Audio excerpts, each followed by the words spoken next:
أعوذ بالله من الشيطان الرجيم بسم الله الرحمن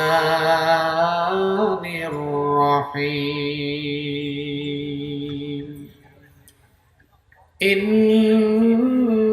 الله وملائكته يصلون على النبي يا أيها الذين آمنوا صلوا عليه وسلموا تسليما সবাই মহব্বতের সাথে পড়ে اللهم صل على محمد وعلى آل محمد كما صليت على إبراهيم وعلى آل إبراهيم إنك حميد مجيد اللهم بارك على محمد وعلى آل محمد كما باركت على إبراهيم وعلى آل إبراهيم إنك حميد مجيد ربي زدني علما ربي زدني علما رب اشرح لي صدري ويسر لي أمري واحلل عقدة من لساني يفقه قولي سبحانك لا علم لنا إلا ما علمتنا إنك أنت العليم الحكيم صدق الله العظيم সুন্নাত নয় শুধু দাওয়াতের মেহমান সুন্নাত নয় শুধু খাওয়া শেষে মধুপান সুন্নাত নয় শুধু দাওয়াতের মেহমান সুন্নাত নয় শুধু খাওয়া শেষে মধুপান আর কিছু সুন্নাত আছে তুমি জানো কি জানলেও জীবনে কখনো তা মানো কি আর কিছু সুন্নাত আছে তুমি জানো কি জানলেও জীবনে কখনো তা মানো কি সুন্নাত শুধু নয় মাজলুম সহায়ক সুন্নাত ওহুদের জালিমের প্রতিরোধ সুন্নাত শুধু নয় মেষ চড়াতে যাওয়া আর সুন্নাত হলো রাষ্ট্রনায়ক হওয়া সুন্নাত শুধু নয় নির্জন ধ্যানে থাকা আর সুন্নাত হলো পাথরের আঘাত খাওয়া সুন্নাত শুধু নয় লাওয়ার কদু খাওয়া আর সুন্নাত হলো অন্যায় বাধা দেওয়া মোহাব্বতে তার সুদিনের সাথী তুমি দুর্দিনেও তার পাশে থাকো কি আরো কিছু সুন্নাত আছে তুমি জানো কি জানলেও জীবনে কখনো তা মানো কি আরো কিছু সুন্নাত আছে তুমি জানো কি, জানলেও জীবনে কখনো তা মানো কি। সুন্নাত কোরআনে সমাজ বিনির্মাণে বৈরী সকল পথ মারিয়ে চলা, সুন্নাত দাওয়াতের দিনের পাশাপাশি ইসলাম রক্ষায় হাতে তলোয়ার তোলা। সুন্নাত শুধু নয় নমনীয় আলাপন, সুন্নাত প্রয়োজনে হুঙ্কার গর্জন। সুন্নাত শুধু নয় মেষ চড়াতে যাওয়া, আর সুন্নাত হলো রাষ্ট্রনায়ক হওয়া। মুহাব্বতে তার খালিদ মোরালি, আবু বকরের মতো পাশে থাকো কি। আরো কিছু সুন্নাত আছে তুমি জানো কি, জানলেও জীবনে কখনো তা মানো কি। আরো কিছু সুন্নাত আছে তুমি জানো কি, জানলেও জীবনে কখনো তা মানো কি।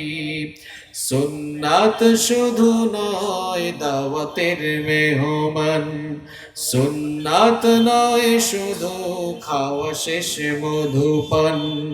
আরো কিছু সুন্নাত আছে তুমি জানো কি, জানলেও জীবনে কখনো তা মানো কি।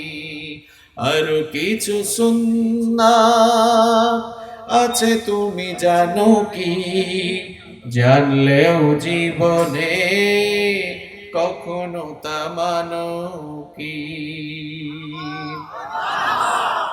বাংলাদেশের অত্যন্ত সুপরিচিত ঐতিহ্যবাহী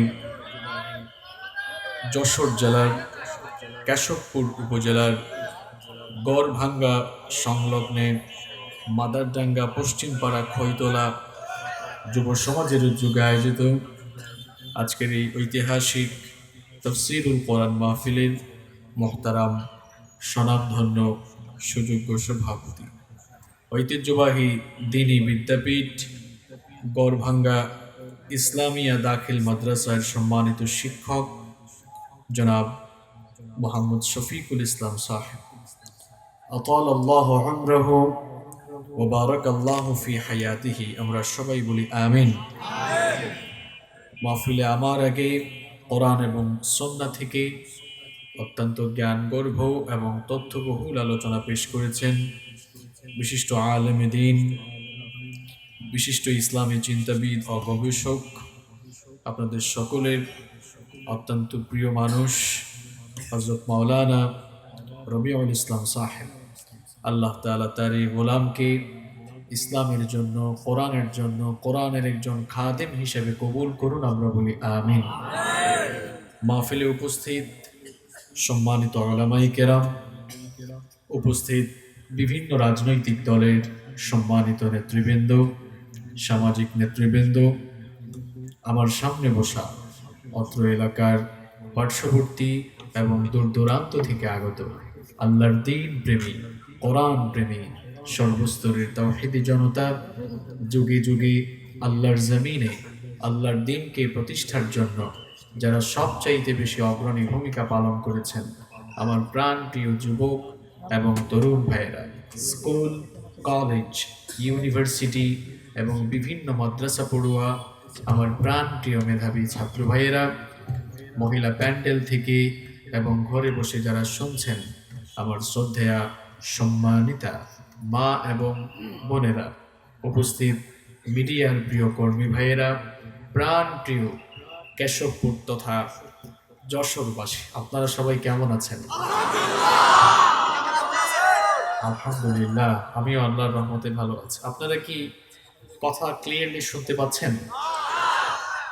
আচ্ছা আচ্ছা, কোনো জিনিস চিল্লাচিল্লি করে সমাধান করা যায় না। আপনাদের কথা আমি এখন শুনেছি যে মাইক প্রবলেম থাকায় আপনারা পেছনে শুনতে পাচ্ছেন না। তো এটার সমাধানের জন্য চিল্লাচিল্লি করলে হবে না। তো আপনাদের এই আকুতি আমি মাইকম্যানদের কাছে পৌঁছে দিলাম। আমরা আশা করছি তারা অল্প কয়েক মিনিটের ভেতরে এই সমস্যার সমাধান করবে ইনশাআল্লাহ। যতটুকু শোনা যায় আমরা একটু শুনি, আর ভাইরাও একটু চেষ্টা করুন। আমাদের সকলকে ভালো রেখেছেন কে? আমাদেরকে সুস্থ রেখেছেন কে? মনে হয় পেছনের ভাইরা আমার কথা শুনতে পাচ্ছেন না, এজন্য তারা জবাবও দিতে পারছেন না। পেছনের ভাইরা শোনা যায় না? শুনলে হাত তুলে না বলছেন কেমনে? দেখছেন চালাকি, দেখছেন? অল্প অল্প হলে তো শুনছেন, বলতে পারতো হুজুর শুনতেছি কিন্তু কম শুনতেছি, কিন্তু একেবারে অস্বীকার করে ফেলছেন না। অবশ্য আমরা এরকম মানুষই, আমরা অনেক সময় খেয়েও বলি খাই নাই, গিয়েও বলে যায় নাই। আদম আলাইহিস সালাম এর একটি ঘটনা আমার মনে পড়ে গেল, বলবো? এই ছোট্ট ঘটনা দিয়ে আমি শুরু করি। আল্লাহ তাআলা সাইয়েদিনা আদম আলাইহিস সালামকে তার নিজের কুদরতি হাতে বানালেন। আদম আলাইহিস সালামকে আল্লাহ তাআলা সৃষ্টি করার পর আদম আলাইহিস সালামকে আল্লাহ তাআলা বললেন, উমরুকা আলফা সানা। আদম, আমি তোমাকে 1000 বছর হায়াত দিয়েছি। সবাই বলেন কত বছর? আদম আলাইহিস সালামকে আল্লাহ তাআলা বললেন, আদম, আমি তোমার সামনে তোমার সকল সন্তানদের রূহকে একত্রিত করে একটি রূহ সভা করতে চাই। কি সভা? এখন জনসভা হয় না, জনসভা হয় জনগণ দিয়ে, আর রূহ সভা হয় রূহ দিয়ে। আদম আলাইহিস সালাম বললেন, হোয়াট ইজ রূহ সভা? রূহ সভা আবার কি? আল্লাহ তাআলা বললেন, কিয়ামত পর্যন্ত পৃথিবীতে তোমার যত সন্তানাদি আসবে, সেই অনাগত সকল সন্তানদের রূহগুলোকে তোমার সামনে হাজির করে আমি একটি রূহ সভা করতে চাই। আল্লাহু আকবার। আদম আলাইহিস সালাম বললেন, এটা তো খুব খুশির বিষয়। এবার রূহ সভা শুরু হলো, সকল রূহদেরকে আল্লাহ তাআলা একত্রিত করলেন। সেখানে কি আমরা ছিলাম না? অবশ্যই ছিলাম। সেখানে তো আমাদের সাক্ষ্য গ্রহণ করা হয়েছে। আলাস্তু বিরাব্বিকুম, আমি কি তোমাদের রব নই? আমরা বলেছিলাম ক্বালু বালা, অবশ্যই আপনি আমাদের রব।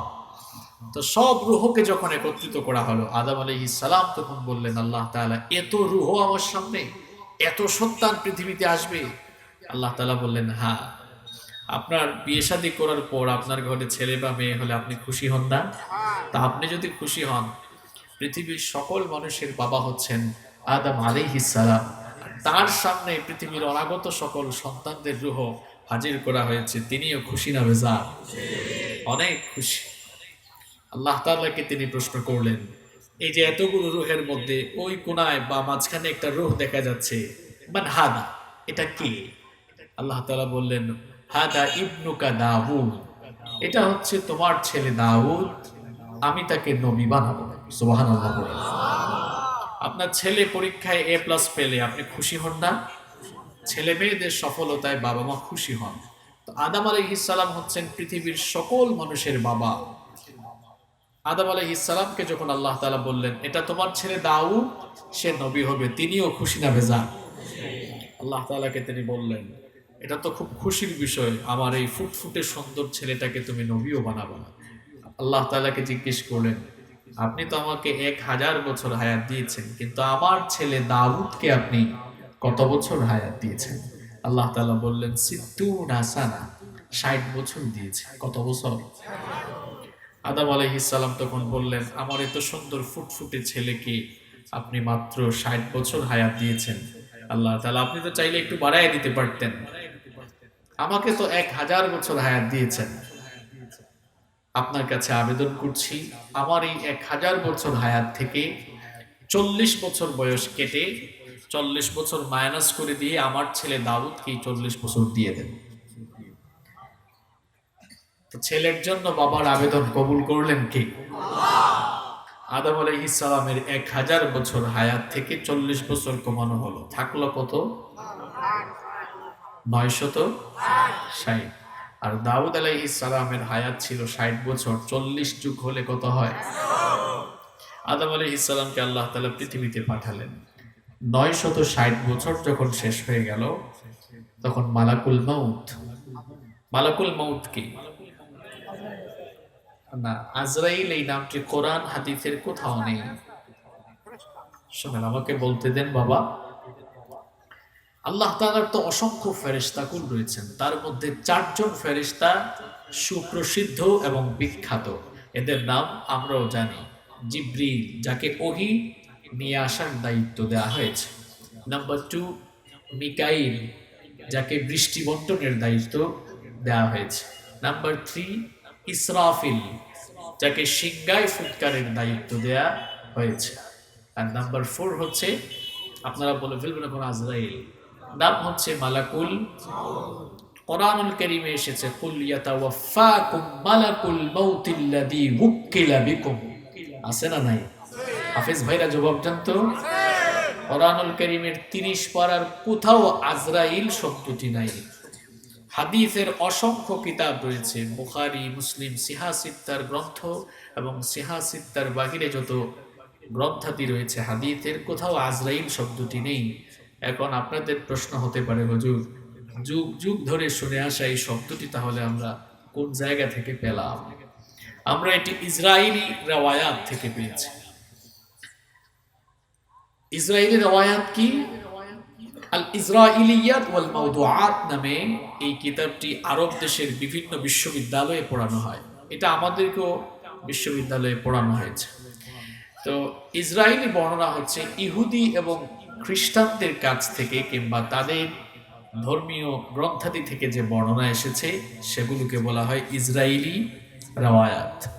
ইসরাইলি রওয়ায়াতগুলো বর্ণনা করা যাবে যদি সেগুলো কোরআন হাদিসের সাথে সাংঘর্ষিক না হয়। কিন্তু ইসরাইলি বর্ণনা যদি কোরআন হাদিসের সাথে সাংঘর্ষিক বা কোরআন হাদিসের বিপরীত হয়ে যায়, সেগুলো পরিত্যাজ্য, সেগুলোকে গ্রহণ করা যাবে না। কোরআন এবং হাদিসের সকল জায়গায় মৃত্যু কার্যকরের দায়িত্ব যেই ফেরেশতাকে দেওয়া হয়েছে, সেই ফেরেশতার নাম দেওয়া হয়েছে মালাকুল মাউত। এই জন্য আমরাও এখন থেকে বলবো মালাকুল। আদম আলাইহিস সালামের 960 বছর যখন শেষ হয়ে গেল, মালাকুল মউত চলে আসলেন। আদম আলাইহিস সালামকে বললেন, রেডি হয়ে যান, আপনার তো টাইম ওভার, আপনার সময় শেষ হয়ে গিয়েছে। তিনি বললেন, টাইম শেষ মানে? আমার তো 1000 বছর হায়াত, আরো 40 বছর বাকি আছে। মালাকুল মউত বললেন, না, আপনার হায়াত শেষ। ওই যে আপনি আপনার ছেলে দাউদকে দিয়ে দিয়েছিলেন 40 বছর, এই জন্য 40 কমে গেছে। তিনি বলেন, না, আমি দেই নাই। মালাকুল মউত বলছে দিয়েছেন, তিনি বলছেন এখন গ্যাঞ্জাম লাগছে কিনা? ফেরেশতা বলে দিয়ে ফেলছেন আর তিনি বলছেন না, দেই নাই। ঝগড়া শুরু। আল্লাহ তাআলা বললেন, মালাকুল মাউত ফিরে আসো, আদমের সাথে ঝগড়া করে তুমি পারবা না, আরো 40 বছর দিয়ে দাও, কারণ তখন তো সাক্ষ্য রাখি নাই, 40 যে কমানো হয়েছে দিয়ে দাও। 1000 বছর যখন শেষ হয়ে গেল, তখন তিনি দুনিয়া থেকে চলে গিয়েছিলেন। তো যে প্রসঙ্গে আসছিলাম, শুনেও বলে শুনে নাই, এই স্বভাব তো আদম নবী থেকে এসেছে। নাসিয়া আদম, আমাদের বাবা আদম আলাইহিস সালাম ভুলে গিয়েছিলেন, এজন্য তার সন্তানরাও মাঝে মাঝে এটা কিন্তু ভুলে বলে নাই, ইচ্ছা করে বলছে। তো যাই হোক, আপনারা আবার রাগ কইরেন না। রাগ করছেন আপনারা? সবাই খেয়ে এসেছেন? আমি খুবই ক্লান্ত, শারীরিকভাবে অসুস্থ। দেশের পরিস্থিতি আপনারা জানেন। এই পরিস্থিতিতে আসলে চট্টগ্রাম থেকে আসা, এটা যে কি পরিমাণ রিস্ক। আপনাদের এখানকার পরিস্থিতি খুবই ভালো। এখন পরিস্থিতি এত খারাপ হয়েছে, এই দেশের জনগণের ট্যাক্সের টাকায় চলা পুলিশ, তারা এখন জনগণের ট্যাক্সের টাকায় কেনা গুলিকে জনগণের বুকের উপরে চালাচ্ছে। এটা অত্যন্ত দুঃখজনক, এটা অত্যন্ত দুঃখজনক। ইমানের দাবিতে মুসলমানরা তার ইমানি আবেগ অনুভূতির বহিঃপ্রকাশ ঘটাতে পারে, তাতে বাধা দেওয়ার কারো কোনো অধিকার নেই। আল মুসলিমুনা কাল জাসাদিল ওয়াহিদ, সকল মুসলমানরা হচ্ছে একটি দেহের ন্যায়। আচ্ছা বলুন তো, আপনার শরীরে যদি চোখের মধ্যে আঘাত লাগে, শুধু কি চোখে আঘাত লাগবে নাকি সব জায়গায় এই আঘাতটার ফিলিংস আসবে? আসবে কিনা? তো মুসলমানরা হচ্ছে একটি দেহের ন্যায়। পৃথিবীর যে কোনো প্রান্তে যে কোনো জায়গার কোনো মুসলমান,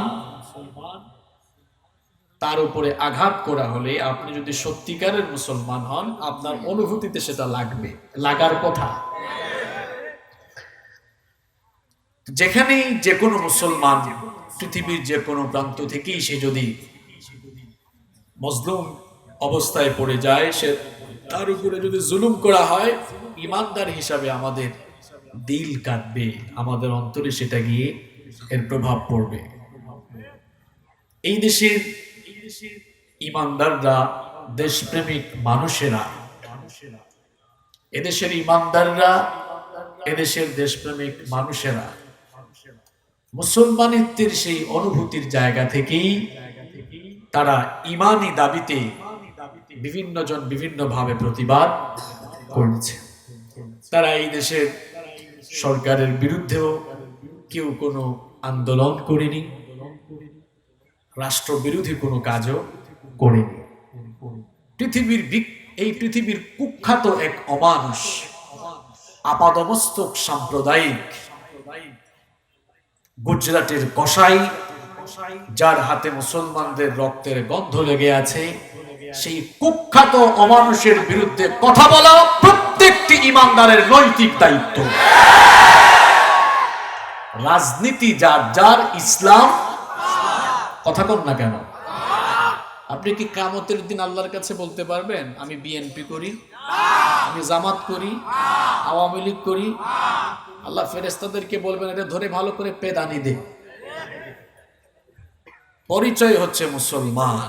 পরিচয় কি? পরিচয় হচ্ছে মুসলমান। মুসলমানিত্বের অনুভূতি আপনার ভেতরে থাকা লাগবে। এই লোকটাকে আপনি চিনেন? এই লোকটাকে আপনি চিনেন? আমার বাবরি মসজিদ ভেঙে দিয়ে রাম মন্দির তৈরি করেছে। গুজরাটে বিভিন্ন সময় সাম্প্রদায়িক দাঙ্গা লাগিয়ে আমাদের মুসলমান ভাই বোনদেরকে নির্মম ভাবে হত্যা করা হয়েছে। বিভিন্ন সময় মসজিদে আগুন দেওয়া হয়েছে। এই সকল অপকর্মের মূল খলনায়ক ছিল পৃথিবীর কুখ্যাত এই অমানুষ নরেন্দ্র মোদী। থামেন ভাই, বসেন, আমাকে কথা বলতে দেন, আগে কথা বলতে দেন, কথা বলতে দেন আগে। ভারতবর্ষের ইতিহাস আপনি জানেন? খালি যে ফালাফালি করেন। এই ভারতকে 800 বছর মুসলমানরা শাসন করেছে। কি ভুল বলছি নাকি? কত বছর? ভারতকে 800 বছর মুসলমানরা শাসন করেছে। এরপরে 200 বছর এসে ভারতীয় উপমহাদেশকে ইংরেজরা লুটপাট করেছে। এই যে এখন ভারত, পাকিস্তান, বাংলাদেশ, এখন 2021 সাল, কত সাল?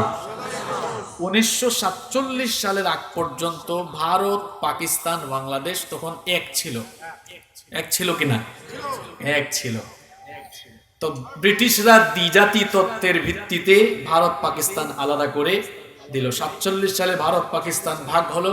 আর পাকিস্তানের এই জালেম গোষ্ঠী, আমরা ছিলাম পাকিস্তানের এক অংশ, তারাও ছিল আরেক অংশ। আমাদের উপরে এত জুলুম করেছে এই জানোয়ারগুলো। আমরাও আন্দোলন করে, সংগ্রাম করে, রক্ত দিয়ে এই দেশের স্বাধীনতা আমরা কিনেছি, ঠিক কিনা? 71 সালে আমার এই দেশ স্বাধীন হয়েছে। আল্লাহ আমার এই দেশের স্বাধীনতার জন্য যারা জীবন দিয়েছে, তুমি তাদের সকলের কবরকে জান্নাতুল ফেরদাউস বানিয়ে দাও। এই হচ্ছে বিভক্তির ইতিহাস। কিন্তু ভারতকে 800 বছর শাসন করেছে মুসলমানরা। এরপরে 200 বছর ভারতকে লুটপাট করেছে ইংরেজরা।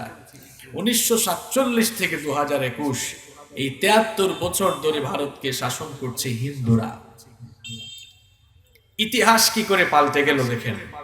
800 বছর ভারতকে মুসলমানরা শাসন করেছে, কিন্তু কোন মুসলমান শাসক কোনদিন কোন অমুসলিমের উপরে নির্যাতন করে নাই, কারো উপাসনালয়ে হামলা চালায় নাই, কোন মন্দির পুড়ায় নাই। আচ্ছা বলেন তো, যদি করতো, কমন সেন্স কি বলে? 800 বছরের শাসনের ইতিহাস, পৃথিবীতে এই ভারতীয় উপমহাদেশে কোনো অমুসলিম খুঁজে পাওয়া যেত? করে নাই বলেই তো এখনো কোটি কোটি আছে। তার মানে স্পষ্ট, মুসলমান শাসকরা কখনোই অমুসলিমদের উপরে নির্যাতন করে নাই। আর বিধর্মী অমুসলিমদেরকে নিয়ে ঠাট্টা উপহাস করা, তাদেরকে গালিগালাজ করা, তাদেরকে আঘাত করা, তাদের মন্দির বা উপাসনালয় পুরানো, এটা কোনো মুসলমানের কাজ নয়। যদি কেউ এটা করে, সে মানবতারও দুশ্মন, ইসলামেরও দুশ্মন। অন্য ধর্মের মানুষকে ভালোবাসতে হবে, আন্তরিকতা দেখাতে হবে, মানবতা বোধ দেখাতে হবে। কারো ধর্ম পালনে কাউকে গিয়ে বাধা দেওয়া যাবে। এটা হচ্ছে আমার ইসলামের সমহান শিক্ষা এবং দীক্ষা।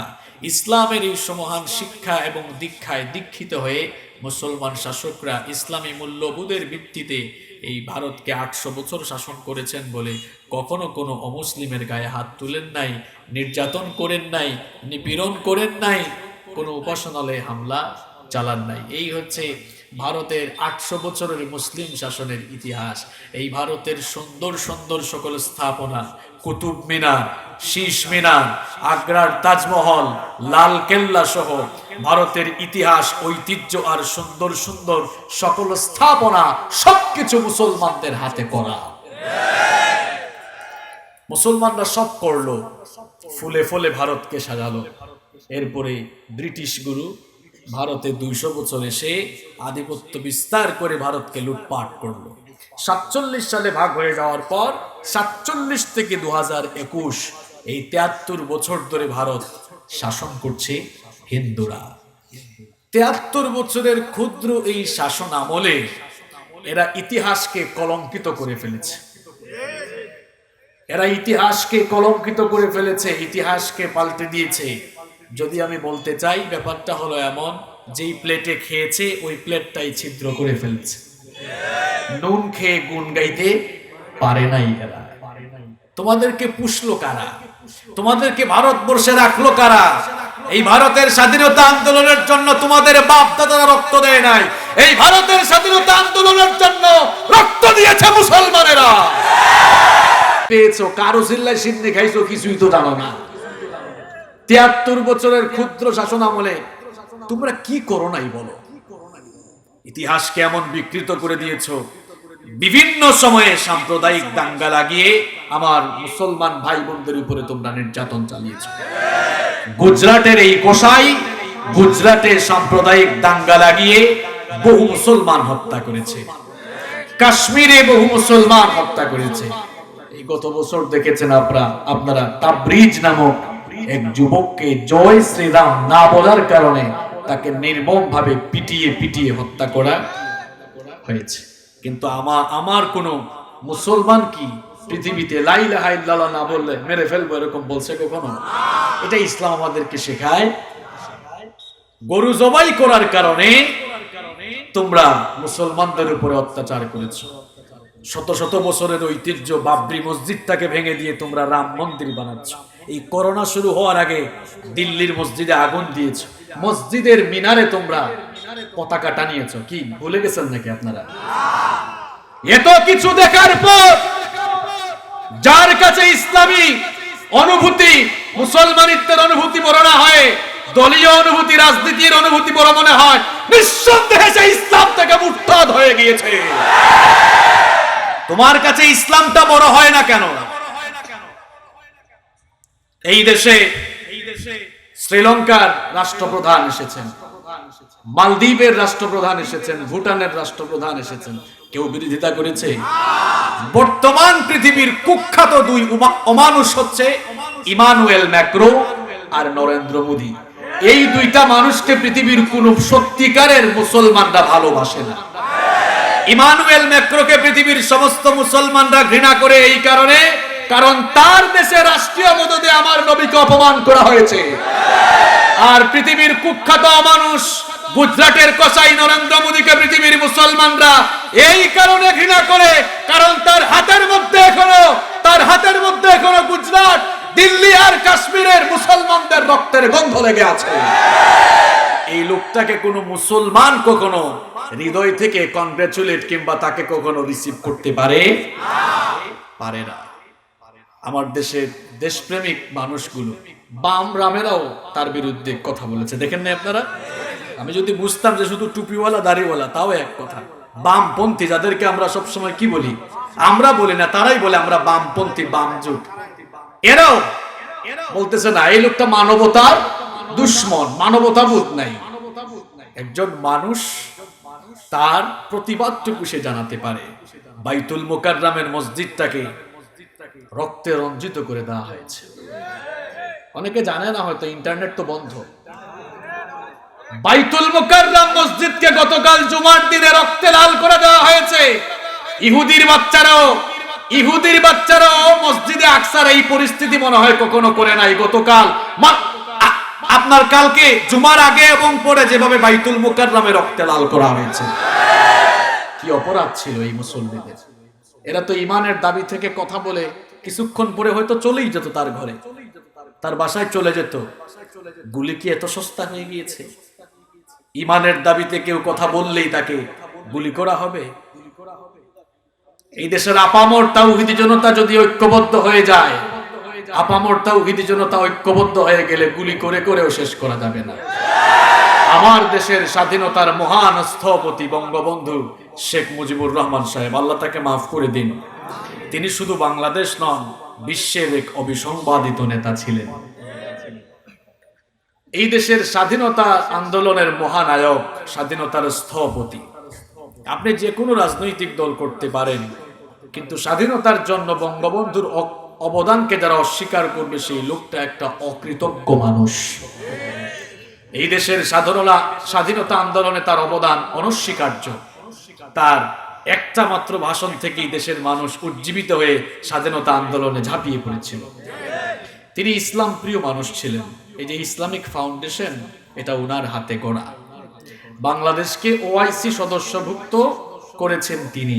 আগে হজে যাওয়া লাগতো ইন্ডিয়া থেকে, বাংলাদেশ থেকে সরাসরি হজে যাওয়ার ব্যবস্থাও করেছেন তিনি। আর তিনি আলেম প্রিয় মানুষ ছিলেন। যে মুজিব কুট এখন আমাদের দেশে খুব প্রসিদ্ধ, এটাও আলেমের কাছ থেকে এসেছে।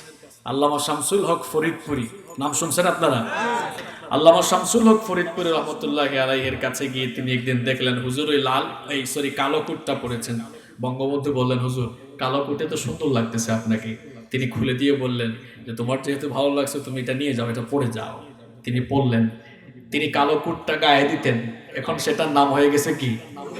এটা মূলত আল্লামা শামসুল হক ফরিদপুর রহমতুল্লাহের কাছ থেকে এসেছে। তো বঙ্গবন্ধু আলেম প্রিয় মানুষ ছিলেন, ইসলাম প্রিয় মানুষ ছিলেন। তিনি অসাম্প্রদায়িক একজন মানুষ ছিলেন। সাম্প্রদায়িক সম্প্রীতির এক সোনার বাংলাদেশ গড়ার জন্য তিনি কাজ করেছেন। তার মতো একজন অসাম্প্রদায়িক মহান অবিসংবাদিত নেতার জন্ম শতবার্ষিকী অনুষ্ঠান, তার মতো একজন মহান নেতার সাম্প্রদায়িক সম্প্রীতির সোনার এই বাংলাদেশে একজন কুখ্যাত কসাইকে আনা মানে হচ্ছে তার আত্মার সঙ্গে বেঈমানি করা। ওই যে মানুষ বলে না, কোথায় আমাদের সিলেটে একটা কথা বলে, কোথায় উগার তল আর কোথায় বটের তল, কোথায় আমার বঙ্গবন্ধু আর কোথায় সেই নরেন্দ্র মোদী। এটা একটা কুখ্যাত অমানুষ, কুখ্যাত অমানুষ।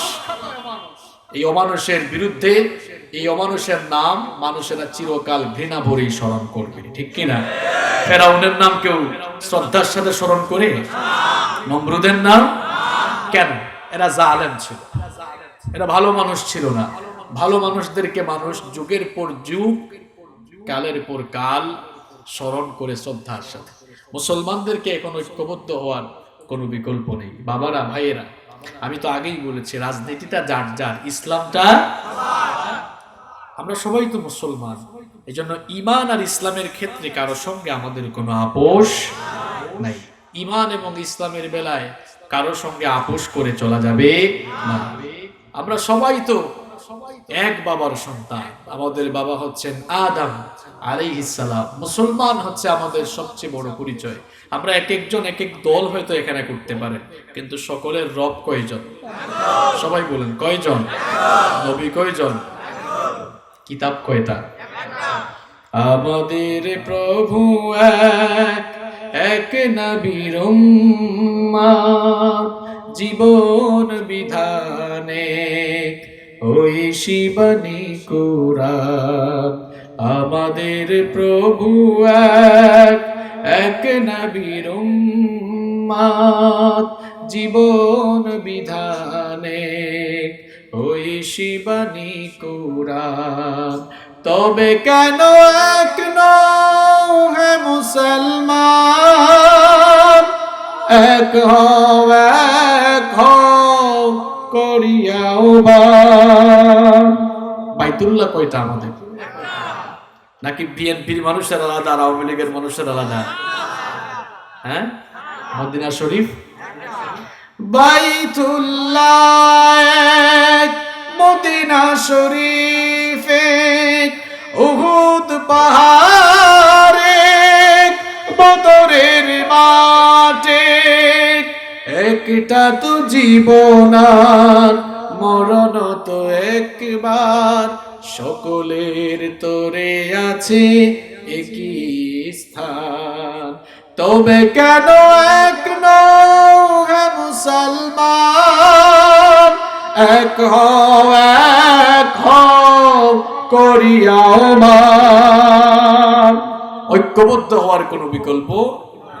এই ঐক্যের কথা শুধু আপনাদেরকে নয়, সকল আলেমদেরকে বলা উচিত। আমরা আমাদের সিনিয়র আলেমদেরকে দেখলে আমাদের নিজেরই এখন কষ্ট লাগে। আগে আপনারা আমাদের কাছে দোয়া চাইতেন, হুজুর আপনারা দোয়া করেন।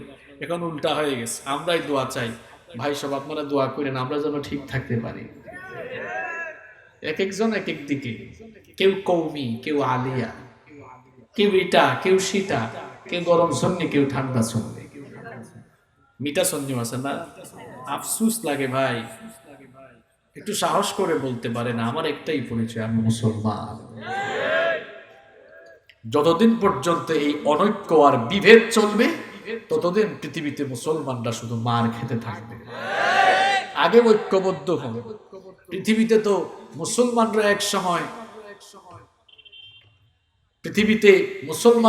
সময় সবচাইতে সুশৃঙ্খল এবং ঐক্যবদ্ধ জাতি ছিল। এই কারণে গোটা পৃথিবীকে মুসলমানরা এক সময় শাসন করেছিল। আজ মুসলমানদের এই অবস্থা কেন? যেদিন থেকে মুসলমানরা ছোট বড় বিভিন্ন দলে উপদলে বিভক্ত হওয়া আরম্ভ করলো, সেদিন থেকেই মুসলমানরা মার খাওয়া শুরু করলো। নামাজে গেলে ইমাম থাকে কয়জন? নাকি অনেকজন? তো নামাজ থেকে কি শিখছেন আপনারা? একজন ইমাম ঠিক করতে হবে আগে। এমন একজন ইমাম ঠিক করতে হবে যে বাতিলের সঙ্গে কোনো আপোষ করে না। আমার তো মনে হয় শুধুমাত্র ইমামের অভাবে এই অবস্থা। ইমাম ঠিক থাকলে সব ঠিক থাকে। এজন্য আমাদের দেশের আলেম ওলামাদেরকে আমরা বলতে চাই, আপনারা একসাথে বসুন। কিসের আলিয়া, কিসের কওমি, কিসের সুন্নি, কিসের ওয়াহাবি? সবার পরিচয় আমরা মুসলমান। কিসের আওয়ামী লীগ, কিসের বিএনপি, কিসের জাতীয় পার্টি? আমরা সবাই ভাই ভাই, আমরা সবাই মুসলমান। আমরা সবাই যদি এক কাতারে আসতে পারি, ইনশাআল্লাহ পৃথিবীর বুকে আমরা মাথা উঁচু করে দাঁড়াতে পারবো ইনশাআল্লাহ। আচ্ছা, যখন নামাজে যান আপনারা কি বলেন? এই তুই আলিয়া, তুই যা 2 নাম্বার কাতারে, আমি কওমি, আমি সামনে। এই আমি আওয়ামী লীগ, আমি ক্ষমতায়, আমি সামনের কাতার, তুই বিএনপি 5 নাম্বার কাতারে যা, বলে? নামাজে গেলে কি হয়? আওয়ামী লীগের পাশে বিএনপি, কওমির পাশে আলিয়া, সুন্নির পাশে ওয়াহাবি। মানে আমি এটা উদাহরণ দিচ্ছি, যারা এক একটা করে নাম দিয়েছে। কোনো ভেদাভেদ আছে? মারামারি আছে? তো নামাজের বাইরে কেন মারামারি করেন বলেন? আমরা সবাই তো মুসলমান। সবাই কি? সবাই মুসলমান হিসাবে আর এক মুসলমানকে আঘাত করতে যাইয়েন না, তার উপরে হাত তুলতে যাইয়েন না। কেন? সেও তো আপনার ভাই। ইন্নামাল মুমিনুনা ইখওয়া, সকল মুসলমান কি ভাই। মনে রাখবেন, নিজের চাইতে নিজের সমাজটা বড়, সমাজের চাইতে দেশটা বড়, দেশের চাইতে আপনার ঈমান আর ইসলামটা বড়। এজন্য ইসলামী অনুভূতি সবাই ভিতরে জাগ্রত করুন। আমার আরেকজন মুমিন ভাইকে আমরা যেন কষ্ট না দিই। আল্লাহ আমাদেরকে কবুল করেন। কষ্ট হচ্ছে আপনাদের? এর মধ্যে কি মাইক ঠিক হয়ে গেছে নাকি? এখন ক্লিয়ার না?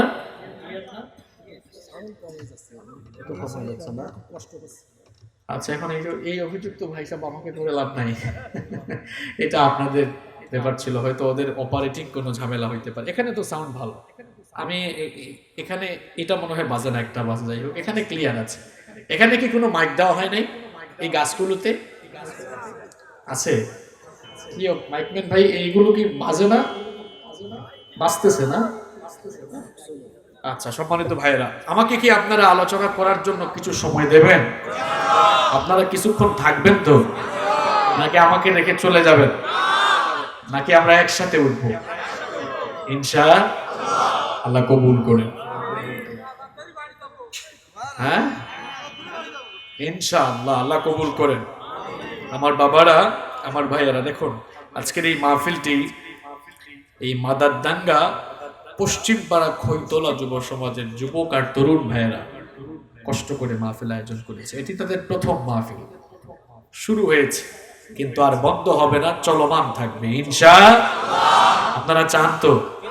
আমারও ভালো লাগছে যে প্রথম বছরে আমাকে দিয়ে উদ্বোধন হলো, তার মানে আমার নামও আপনাদের মনে থাকবে। হুজুর শুরু করে দিয়ে গেছিল, তাই না?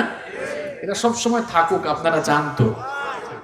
আমার এই ভাইগুলো বললেন যে যেহেতু প্রথমবার তারা আয়োজন করেছেন, প্রথম আসলে যে কোনো জিনিস শুরু করতে অনেক কষ্ট হয়, তাই না? যুবক ভাইরাই তো সমাজটাকে পরিবর্তন করবে, যুবকদের মাধ্যমেই সমাজ আলোকিত হবে। সমাজের অন্ধকার, সমাজের অপসংস্কৃতি, অন্যায়, অপকর্ম দূর হবে। আর তার একটি বাস্তব নমুনাও আমরা এই এলাকায় দেখতে পাচ্ছি। যুব সমাজের ভাইয়েরা কোরআন শুনে কোরআনের সমাজ গঠনের জন্য তারা দীপ্ত প্রত্যয় নিয়েছে বলেই তারা কোরআনের মাহফিলের আয়োজন করেছে। এই যুবকদেরকে আমাদের সব দিক দিয়ে সাপোর্ট করার দরকার আছে না নাই? আমরা যদি এদেরকে একটু সাপোর্ট করি, এদেরকে একটু ভালোবাসা দেখাই, আন্তরিকতা দেখাই, আমি বিশ্বাস করি এই বছর তারা যে আয়োজন করেছে, আগামী বছর তারা এর চাইতেও আরো ফ্যান্টাস্টিক আয়োজন করবে ইনশাআল্লাহ। আপনারা সবাই চান তো?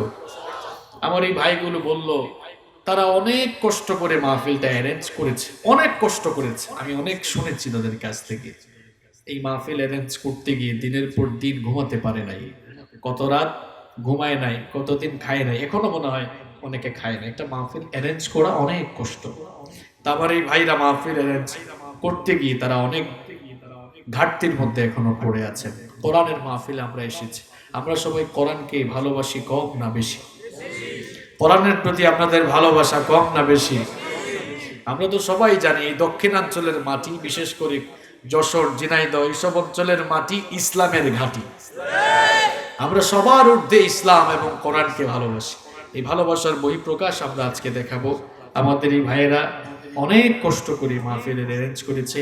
তারা যেন ঘাটতিতে পড়ে গিয়ে তারা যেন কেউ দুশ্চিন্তাগ্রস্ত না হয়, জন্য আপনার আমার সকলের একটা হাত বাড়ায় দেওয়ার দরকার আছে না নেই? হাত যেহেতু বাড়াইতেই হবে, হাতটা একটু সবাই উপরে তুলেন তো, হাত একটু উপরে তুলেন সবাই, হাতটাকে একটু নাড়া দেন, বাস। এবার একটু এরকম করেন। আচ্ছা, আপনাদেরকে বলার আগে শোনেন, যে কথা বলবে তাকে আগে আমল করতে হবে। এই দেখেন আমার ডান হাতটা আমি পকেটে ঢুকাইলাম, আপনারাও ঢুকান, মানুষের পকেটে ঢুকাইলেন না। আমাদের এই ভাইদেরকে একটু সাপোর্ট করার জন্য, উৎসাহ দেওয়ার জন্য, এখানে কোনো দান করছেন না, আমরা বলবো তাদেরকে কি করার জন্য? উৎসাহ। সবাই উৎসাহ দিতে রাজি আছেন তো? আমরা আলোচনা শুরু করে দেবো ইনশাআল্লাহ। আমার ভলান্টিয়ার ভাইরা একটু ব্যাগ নিয়ে ঢুকে যান। আপনারা সবাই যারা দূর থেকে এসেছেন ভাড়ার পয়সা রেখে, আমার এই ভাইদেরকে আপনারা আপনাদের নিজেদের জায়গা থেকে আপনারা সবাই সহযোগিতা করার চেষ্টা করেন। সবার আগে আমি শুরু করলাম, ঠিক আছে? সাধ্য অনুযায়ী নেন, একজন ভাই নেন, সবাই একটু পকেটে হাত ঢুকান। কই কয়েকজন ভাই ঢুকে যান তাড়াতাড়ি, 1 মিনিট সময়। একজন ঢুকলে তো হবে না, 20-30 জন ঢুকেন। এই যে ঢুকে গেছে আলহামদুলিল্লাহ। ইনশাআল্লাহ আমরা আলোচনা এখন শুরু করে দেব। একটু জিকির করেন, লা ইলাহা ইল্লাল্লাহ, লা ইলাহা ইল্লাল্লাহ, জোরে লা ইলাহা। বলার দরকার নাই, এটা মেম্বার সাহেব 1000 টাকা দিয়েছেন, আল্লাহ কবুল করুন। লা ইলাহা ইল্লাল্লাহ, লা ইলাহা ইল্লাল্লাহ।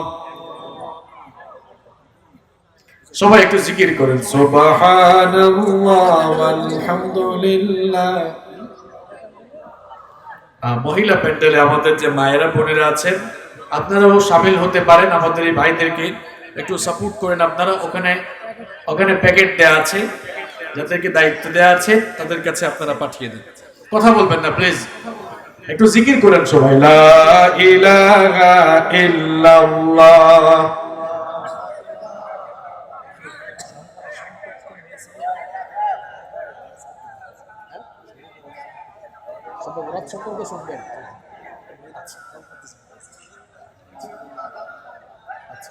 ঠিক আছে। লা ইলাহা ইল্লাল্লাহ সুবহানাল্লাহ ওয়ালহামদুলিল্লাহ লা ইলাহা ইল্লাল্লাহ লা ইলাহা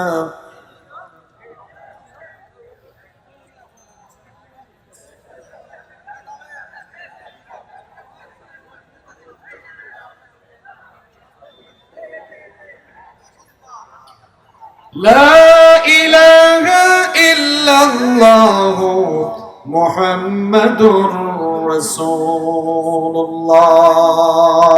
সাল্লাল্লাহু। এবার আমার দিকে তাকান, আমরা এখন আলোচনা শুরু করব ইনশাআল্লাহ। মায়েরা বোনেরা অনেকেই রিকোয়েস্ট করেছেন যে হুজুর সমসাময়িক বিষয় নিয়ে কথা বলবেন, বিশেষ করে তারা রিকোয়েস্ট করেছেন যে এখন যেহেতু শাবান মাস চলছে, এই শাবান মাসেই রয়েছে লাইলাতুন নিসফি মিন শাবান, যেটাকে আমাদের দেশে আমরা বলি শবে বরাত। তো আমরা এই সকল বিষয় নিয়ে আজকে আলোচনা করব, কারণ আপনাদের চাহিদার আলোকেই তো আমাকে কথা বলতে হবে ইনশাআল্লাহ। কথা বলবেন না প্লিজ। সম্মানিত ভাইয়েরা, আমরা অল্প কয়েক মিনিট কোরআন এবং হাদিস থেকে আলোচনা শুনবো ইনশাআল্লাহ, এবং বাস্তব জীবনে সেই কথাগুলোকে মেনে চলার, আমল করার তৌফিক যেন আল্লাহ তাআলা আমাদের সকলকে দান করেন। আমরা সবাই বলি আমিন। সম্মানিত ভাইয়েরা, আমরা আরবি যে মাস এখন অতিক্রম করছি, সবাই জেনে থাকলে বলুন তো সেই মাসটার নাম কি? সবাই বলেন, মাসটার নাম কি? শাবান। আজ শাবান মাসের কত তারিখ? 13 তারিখ না? 13 তারিখ। আর 16-17 দিন পরে বছরের সবচাইতে শ্রেষ্ঠ মাস রমাদান আল করিমকে আমরা ইস্তেকবাল করতে যাচ্ছি আলহামদুলিল্লাহ। একটি বছর পরে রহমত, বরকত, মাগফিরাত আর নাজাতের বারতা নিয়ে এই রমাদান আল করিম আমাদের সামনে সমাগত হয়েছে। সবাই বলেন আলহামদুলিল্লাহ। একটি বছর পরে আবার ফিরে এলো মাহে রমজান, একটি বছর পরে আবার ফিরে এলো মাহে রমজান। মুমিন হৃদয়ে পড়লো সারা, মুমিন হৃদয়ে পড়লো সারা, উঠলো জেগে নতুন প্রাণ। একটি বছর পরে আবার ফিরে এলো মাহে রমজান, একটি বছর পরে আবার ফিরে এলো মাহে রমজান। আল্লাহ তাআলার তরে রোজা পালন করো হে গুনাহগার, নিজের হাতে দিবেন তিনি সিয়াম সাধনার পুরস্কার। আল্লাহ তাআলার তরে রোজা পালন করো হে গুনাহগার, নিজের হাতে দিবেন তিনি সিয়াম সাধনার পুরস্কার। রমজানের এই রোজা পালন আল্লাহ তাআলার ফরমান, একটি বছর পরে আবার ফিরে এলো মাহে রমজান। মুমিন হৃদয়ে পড়লো সারা, মুমিন হৃদয়ে পড়লো সারা, উঠলো জেগে নতুন প্রাণ। একটি বছর পরে আবার ফিরে এলো মাহে রমজান, একটি বছর পরে আবার ফিরে এলো মাহে রমজান। পড়েন আলহামদুলিল্লাহ। রমাদান আল করিম হচ্ছে বছরের সবচাইতে সর্বশ্রেষ্ঠ মাস, সারা বছরের সবচাইতে সম্মানিত মাস। এই মাসটি আমাদের সামনে সমাগত। এখন যে মাসটি আমরা অতিক্রম করছি, এই মাসটিকে বলা হয় শাবান। নবী করিম সাল্লাল্লাহু আলাইহি ওয়াসাল্লাম রজব মাস যখন আসতো তখন থেকেই দোয়া শুরু করে দিতেন, আল্লাহুম্মা বারিক লানা ফি রজব ওয়া শাবান ওয়া বাল্লিগনা রমাদান। এই দোয়াটি আপনাদের সকলের মুখস্থ আছে কিনা? এই দোয়াটা কার কার মুখস্থ আছে দেখি হাত তোলেন তো। মাশাআল্লাহ, হাতগুলো নামান। এই দোয়াটার অর্থ কি? আল্লাহুম্মা বারিক লানা ফি রজব ওয়া শাবান, অর্থাৎ হে আল্লাহ, রজব এবং শাবানকে আপনি আমাদের জন্য বরকতময় করে দিন, আর রমাদান পর্যন্ত আপনি আমাদেরকে পৌঁছিয়ে দিন। জোরে বলেন আমিন। সম্মানিত ভাইয়েরা, যে মাসটি এখন আমরা অতিক্রম করছি, এই মাসটি অত্যন্ত ফজিলতপূর্ণ একটি মাস। রাসূল করিম সাল্লাল্লাহু আলাইহি ওয়াসাল্লাম এই শাবান মাস আসলে পরে নফল ইবাদত বندگির প্রতি অত্যন্ত মনোযোগী হয়ে পড়তেন। আম্মা জান আয়েশা রাদিয়াল্লাহু আনহা হাদিস বর্ণনা করছেন। হাদিস যিনি বর্ণনা করছেন নাম কি? আয়েশা রাদিয়াল্লাহু আনহা। তিনি কে? তিনি হচ্ছেন রাসূল করিম সাল্লাল্লাহু আলাইহি ওয়াসাল্লামের সহধর্মিণী, রাসূল করিম সাল্লাল্লাহু আলাইহি ওয়াসাল্লামের স্ত্রী। তিনি রাসূল করিম সাল্লাল্লাহু আলাইহি ওয়াসাল্লামকে সবচাইতে কাছ থেকে দেখেছেন। তিনি হাদিস বর্ণনা করছেন। তিনি বলছেন, মা রাআইতু রাসূলুল্লাহ সাল্লাল্লাহু আলাইহি ওয়াসাল্লাম ইস্তাকমালা সিয়ামা শাহরিন ইল্লা রমাদান। আম্মা জান আয়েশা রাদিয়াল্লাহু আনহা বলছেন, আমি নবী করিম সাল্লাল্লাহু আলাইহি ওয়াসাল্লামকে রমাদানের মাস ছাড়া অন্য কোন মাসের পুরো মাস রোজা রাখতে দেখি নাই। তিনি আরো বলছেন, ওয়া মা রাআইতুহু আকতারা সিয়ামান মিনহু ফি শাবান। বুখারী শরীফের হাদিস। তিনি বলছেন, আর শাবান মাস ছাড়া অন্য কোন মাসে এত বেশি নফল রোজা রাখতেও আমি তাকে দেখি না। এখন কোন মাস চলছে? সবাই বলেন, আরো জোরে বলেন।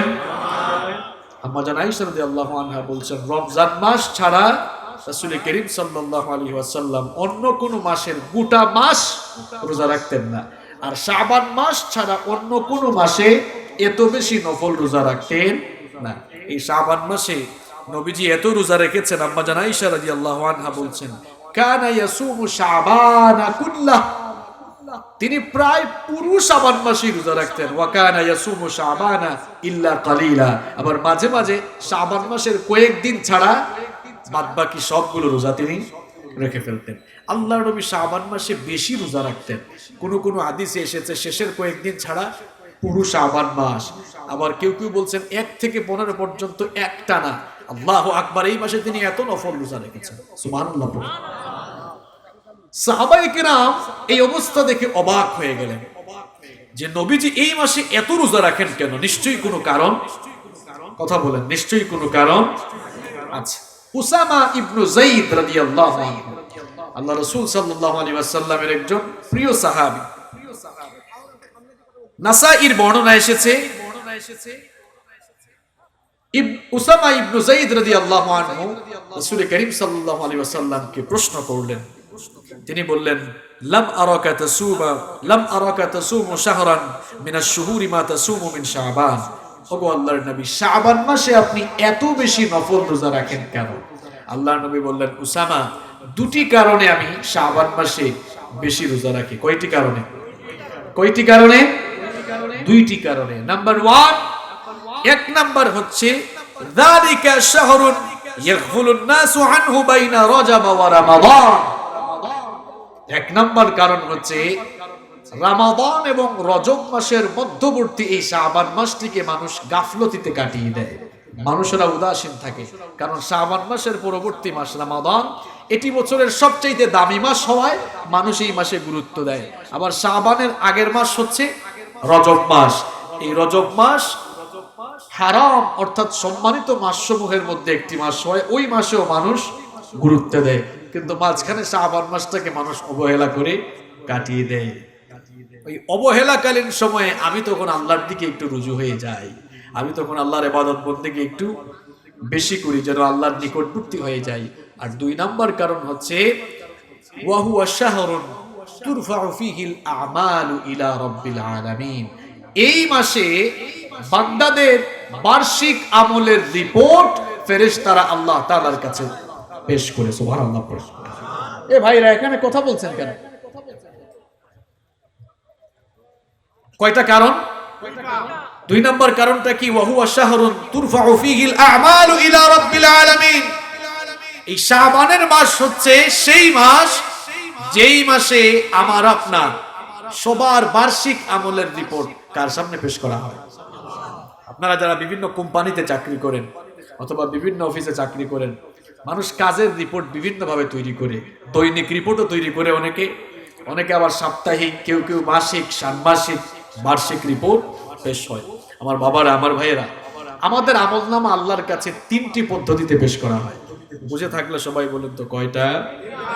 আমাদের আমলনামা আল্লাহর সামনে 3টি পদ্ধতিতে তুলে ধরা হয়। এক নাম্বার হচ্ছে দৈনিক। আমরা প্রত্যেকদিন যা আকাম কুকাম করি, যত ভালো কাজ করি, ফেরেশতারা প্রত্যেক দিনই আল্লাহর সামনে তা তুলে ধরে। হাদিসের মধ্যে এসেছে প্রত্যেক দিন বান্দার আমলনামা আল্লাহর সামনে তুলে ধরা হয়। 2 নাম্বার হচ্ছে সাপ্তাহিক আমলের রিপোর্ট। প্রত্যেক সপ্তাহে সোমবার এবং বৃহস্পতিবার আমাদের আমলনামা আল্লাহর সামনে পেশ করা হয়। আর 3 নাম্বার হচ্ছে বার্ষিক রিপোর্ট, যেটা এই মাসে আল্লাহর কাছে ফেরেশতারা তুলে ধরে। আল্লাহর নবী বলছেন, উসামা, এই মাসে বেশি বেশি রোজা রাখছি এই জন্য, কারণ এই মাসে আল্লাহর কাছে আমার বার্ষিক রিপোর্ট পেশ করা হবে, সবার বার্ষিক রিপোর্ট পেশ করা হবে। ফা উহিব্বু আইয়ুরফা আমালি ওয়া আনা সাইম। আমি পছন্দ করি আমার আমলনামা যখন ফেরেশতারা আল্লাহর সামনে তুলে ধরবে, আমি যেন তখন রোজাদার অবস্থায় থাকি। সুবহানাল্লাহ।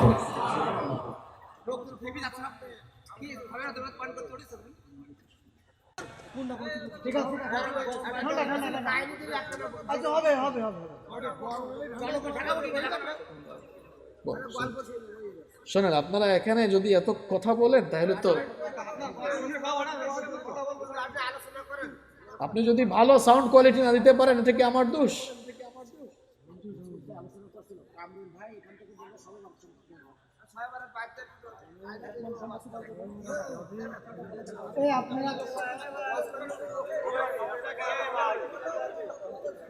আপনার কমিটি ঠিক থাকে না কেন? আপনার কমিটি ঠিক থাকে না কেন? আপনার কমিটি যদি আমাকে বিভ্রান্ত করে, আমি কি করব? আমাকে বলেন আপনি। আপনার কমিটি যদি আমাকে বিভ্রান্ত করে, আমি কি করব?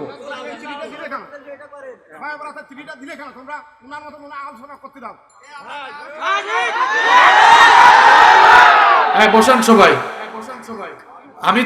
আমরা তো ময়দানের পরিবেশ নষ্ট করতে চাই না। এক এক সময় এক এক কথা বলবেন, এক এক সময় এক এক কথা বলবেন, এগুলো ছেড়ে দেন। আলেম ওলামাদের সঙ্গে কি ব্যবহার করতে হয় সেই ব্যবহার আগে শিখুন, এরপরে মাহফিলের অ্যারেঞ্জ করুন। এটা ভদ্রতা নয় যে আপনি স্টেজের পাশে এসে যা ইচ্ছে তাই বলবেন। আপনি এক সময় স্লিপ দিয়ে বলবেন এই বিষয়ে ওয়াজ করেন, আরেক সময় বলবেন লুক কেন উঠে যায়, লুক উঠে গেলে আমি কি করব? আমি কি টেনে বসাবো? এটা কোরআনের মাহফিল। যারা কোরআন হাদিস শুনতে এসেছে তারা ঠিকই বসবে, আর যারা মনের অন্য উদ্দেশ্য নিয়ে এসেছে, চিল্লাবে লাফাবে, তারা চিল্লাচিল্লি লাফালাফি করে চলে যাবে। আমি কি এখানে বাপ দাদার কিচ্ছা শোনাচ্ছি নাকি? এক এক সময় এক এক স্লিপ, পকেটে মাহফিলে উঠার আগে এক স্লিপ, আসার পরে আরেক স্লিপ, বলার সময় আরেক স্লিপ। What is this?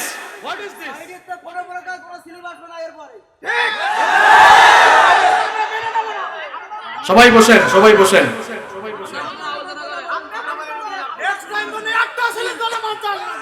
সবাই বসেন, সবাই বসেন, আমার ভাইয়েরা সবাই বসেন, সবাই বসেন। আমরা কোরআন শুনতে বসেছি, আমরা কোরআন থেকেই আলোচনা শুনবো ইনশাআল্লাহ। কমিটির ভাইরা আপনারা চুপচাপ বসে যান, আর সময়টা নষ্ট করেন না। এই ভাইরা বসেন, কেউ কোনো কথা বলবেন, সবাই বসেন। আর এখানে সাইডে যে ভাইরা আছেন, আপনারা থাকলেও অসুবিধা নাই, কিন্তু কথা বললেন না। এখানে জায়গা আছে, আসেন আমার ভাইরা, আমার কলিজার টুকরা ভাইরা আসেন, এখানে আসেন।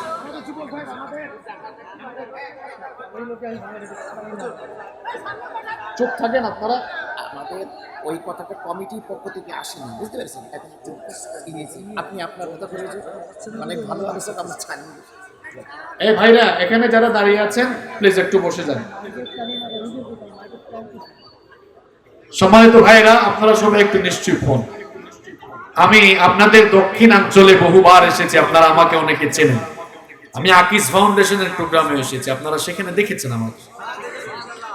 এবং আপনাদের এই যশোরের অনেকগুলো জায়গায়, দুর্বাডাঙ্গা আপনাদের পাশে, সেখানেও আমি এসেছি। আপনারা সবাই জানেন যে আমি যখন আলোচনায় বসি আমি আমার নির্দিষ্ট টপিক নিয়ে কথা বলতে থাকি। তবে সেই ক্ষেত্রে আমি কমিটিকেও একটি প্রায়োরিটি দিই, কারণ সবার তো একটা চাহিদা থাকে। কমিটিরও উচিত জনগণের চাহিদা বোঝা।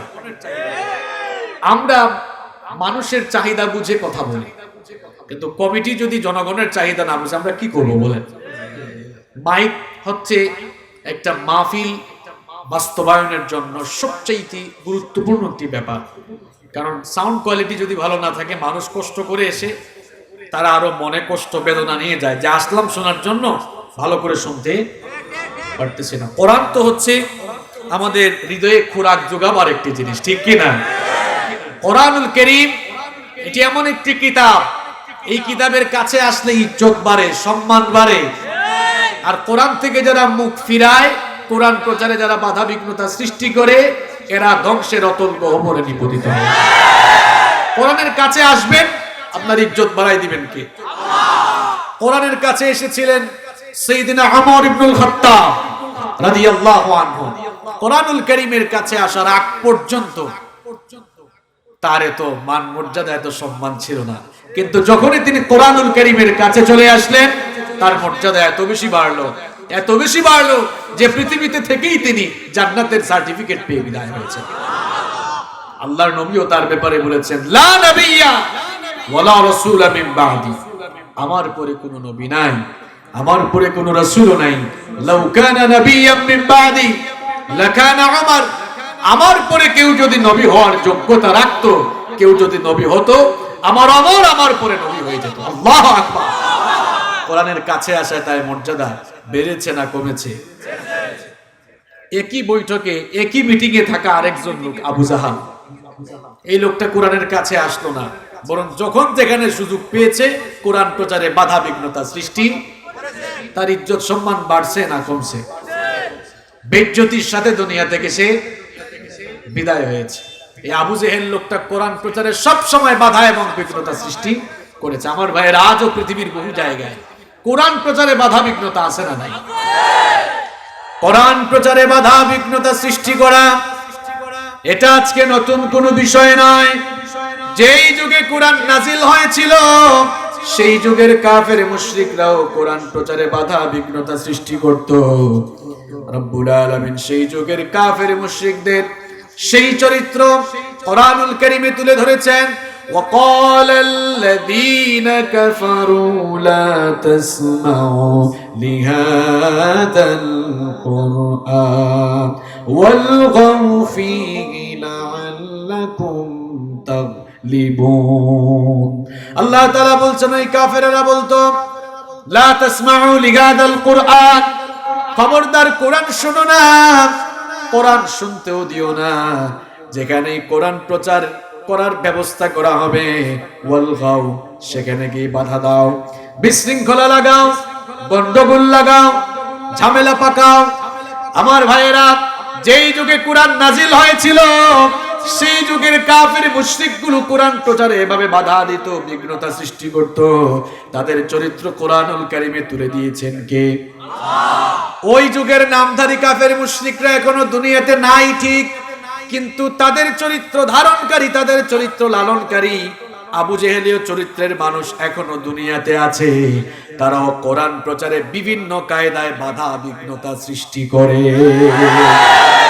আবু জেহেলীয় কায়দায় আজও যারা আল্লাহর কোরআন প্রচারে বাধা বিঘ্নতা সৃষ্টি করে, এই লোকগুলোকে ধরে যদি এদের রক্ত কোরআনের ল্যাবরেটরিতে নিয়ে পরীক্ষা করেন, নিঃসন্দেহে এদের রক্তের ভেতরে মানুষের রক্ত পাওয়ার বিপরীতে আবু জেহেলের রক্তের ভাইরাস পাওয়া যাবে।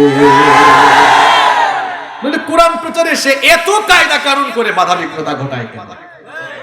এত কায়দা কানুন কেন? এই লোকটা আসলে কোরআনের হক কথাগুলো সমাজের মধ্যে প্রচার করতে দিতে চায় না। এরা আবু জেহেলীয় কায়দায় বিভিন্ন ভাবে কোরআন প্রচারে বাধা বিঘ্নতা সৃষ্টি করতে চায়। আল্লাহর দ্বীনের বিরুদ্ধে যারাই পৃথিবীতে দাঁড়িয়েছিল তারাই পৃথিবী থেকে বেইজ্জতির সাথে বিদায় হয়েছিল। এর জ্বলন্ত দৃষ্টান্ত হচ্ছে নমরুদ, ফেরাউন, উতবা, শাইবা, আবু জাহাল। পৃথিবীর এই বড় বড় কাফের গুলো আল্লাহর দ্বীনের বিরুদ্ধে দাঁড়িয়ে টিকে থাকতে পারে? ফেরাউনের মতো এই শয়তান কি মনে করছিল কোনোদিন যে তার মতো একজন লোক এত বড় চেয়ারে বসছে? গোটা মিশরের শাসক ছিল সে, শুধু মুরগির রান খাইছে, ভালো ভালো খাইছে। সে কি কখনো ভাবছিল যে লোহিত সাগরে পানিতে ডুবে পানি খেয়ে খেয়ে মরবে? কথা কর। নমরুদের মতো শয়তান কোনোদিনও ভাবে নাই জুতার বাড়ি খেয়ে দুনিয়া থেকে যাবে, কিন্তু তাকেও জুতার বাড়ি খাওয়ায় দুনিয়া থেকে বিদায় করেছেন কে? চেয়ারে উঠেই কিছু মানুষ গিয়ার দেখায়, আছে না নাই? আমাদের অবস্থা হলো এমন, যে যখন চেয়ারে সে তখন, আমি নিজেও এখন গিয়ারে, আমি চেয়ারে তো ওই জন্য। অনেকে চেয়ারে বসে গিয়ার দেখায় বেশি, আল্লাহর দ্বীনের বিরুদ্ধে দাঁড়িয়ে যায়। চেয়ারে উঠে চেয়ারের গিয়ারকে যারা ইসলামের বিরুদ্ধে কাজে লাগায় তাদেরকে নমরুদ আর ফেরাউনের কাছ থেকে শিক্ষা নিতে হবে। নমরুদ আর ফেরাউন গিয়ার বেশি বাড়িয়ে যখনই আল্লাহর দ্বীনের বিরুদ্ধে দাঁড়িয়েছে তখনই তারা জুতার বাড়ি খেয়ে, আর ফেরাউন লোহিত সাগরে পানি খেয়ে মরেছে। আল্লাহর দ্বীনের বিরুদ্ধে যারাই দাঁড়াবে তাদের কঠিন পরিণতি হবে। পৃথিবীতে কে স্থায়ী হয় না, হোক না সে ফেরাউন কিবা নমরুদ, কেউ ভবে চিরকাল রয় না, কেউ ভবে চিরকাল রয় না। পৃথিবীতে কে স্থায়ী হয় না, ফেরাউন শেষ তক ছিল না, মৃত্যু তাকেও ছেড়ে দিল না। সব রাজা মহারাজা আর মহাবীর, সব রাজা মহারাজা আর মহাবীর, কাউকে সে অবকাশ দেয় না। পৃথিবীতে কে স্থায়ী হয় না, হোক না সে ফেরাউন কিবা নমরুদ, কেউ ভবে চিরকাল রয় না, কেউ ভবে চিরকাল রয় না। ঠিক কি না? নীল নদ আজও আছে থাকবে, সত্যকে চিরদিন ডাকবে।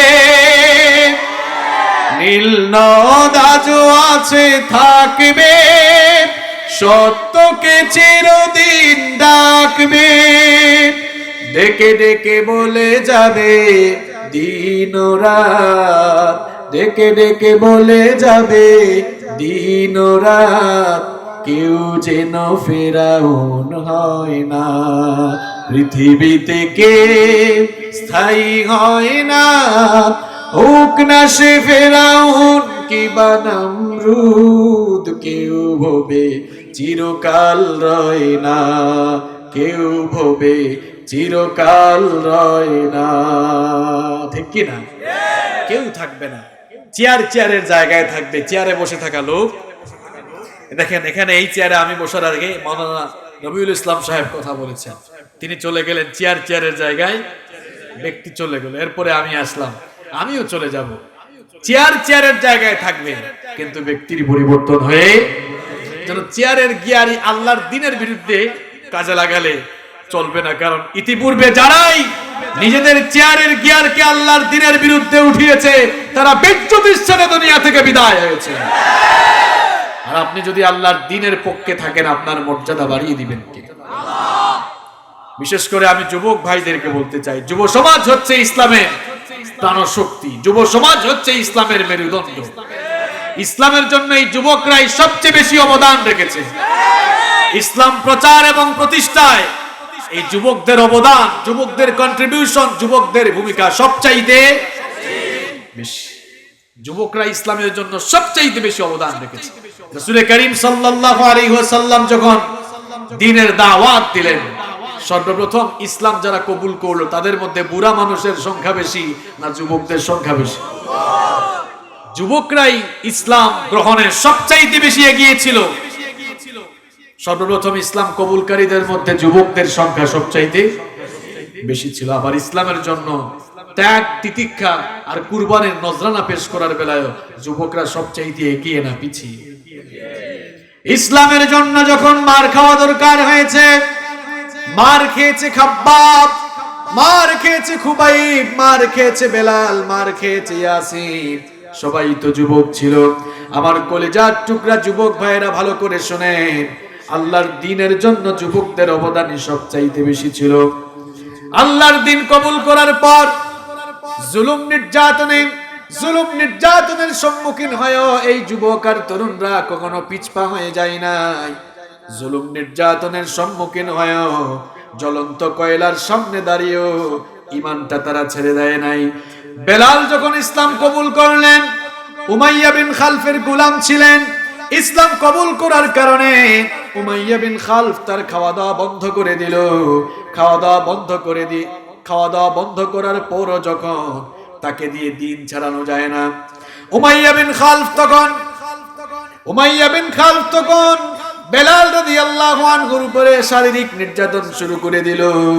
আহারে কি অকথ্য নির্যাতন শুরু করে দিল। মরুভূমির অগ্নিতপ্ত বালির উপরে চিৎ করে শুইয়ে দিয়ে বুকের উপরে পাথর চাপা দিয়ে রাখতো। এমন ভাবে নির্দয় ভাবে তাকে প্রহার করা হতো।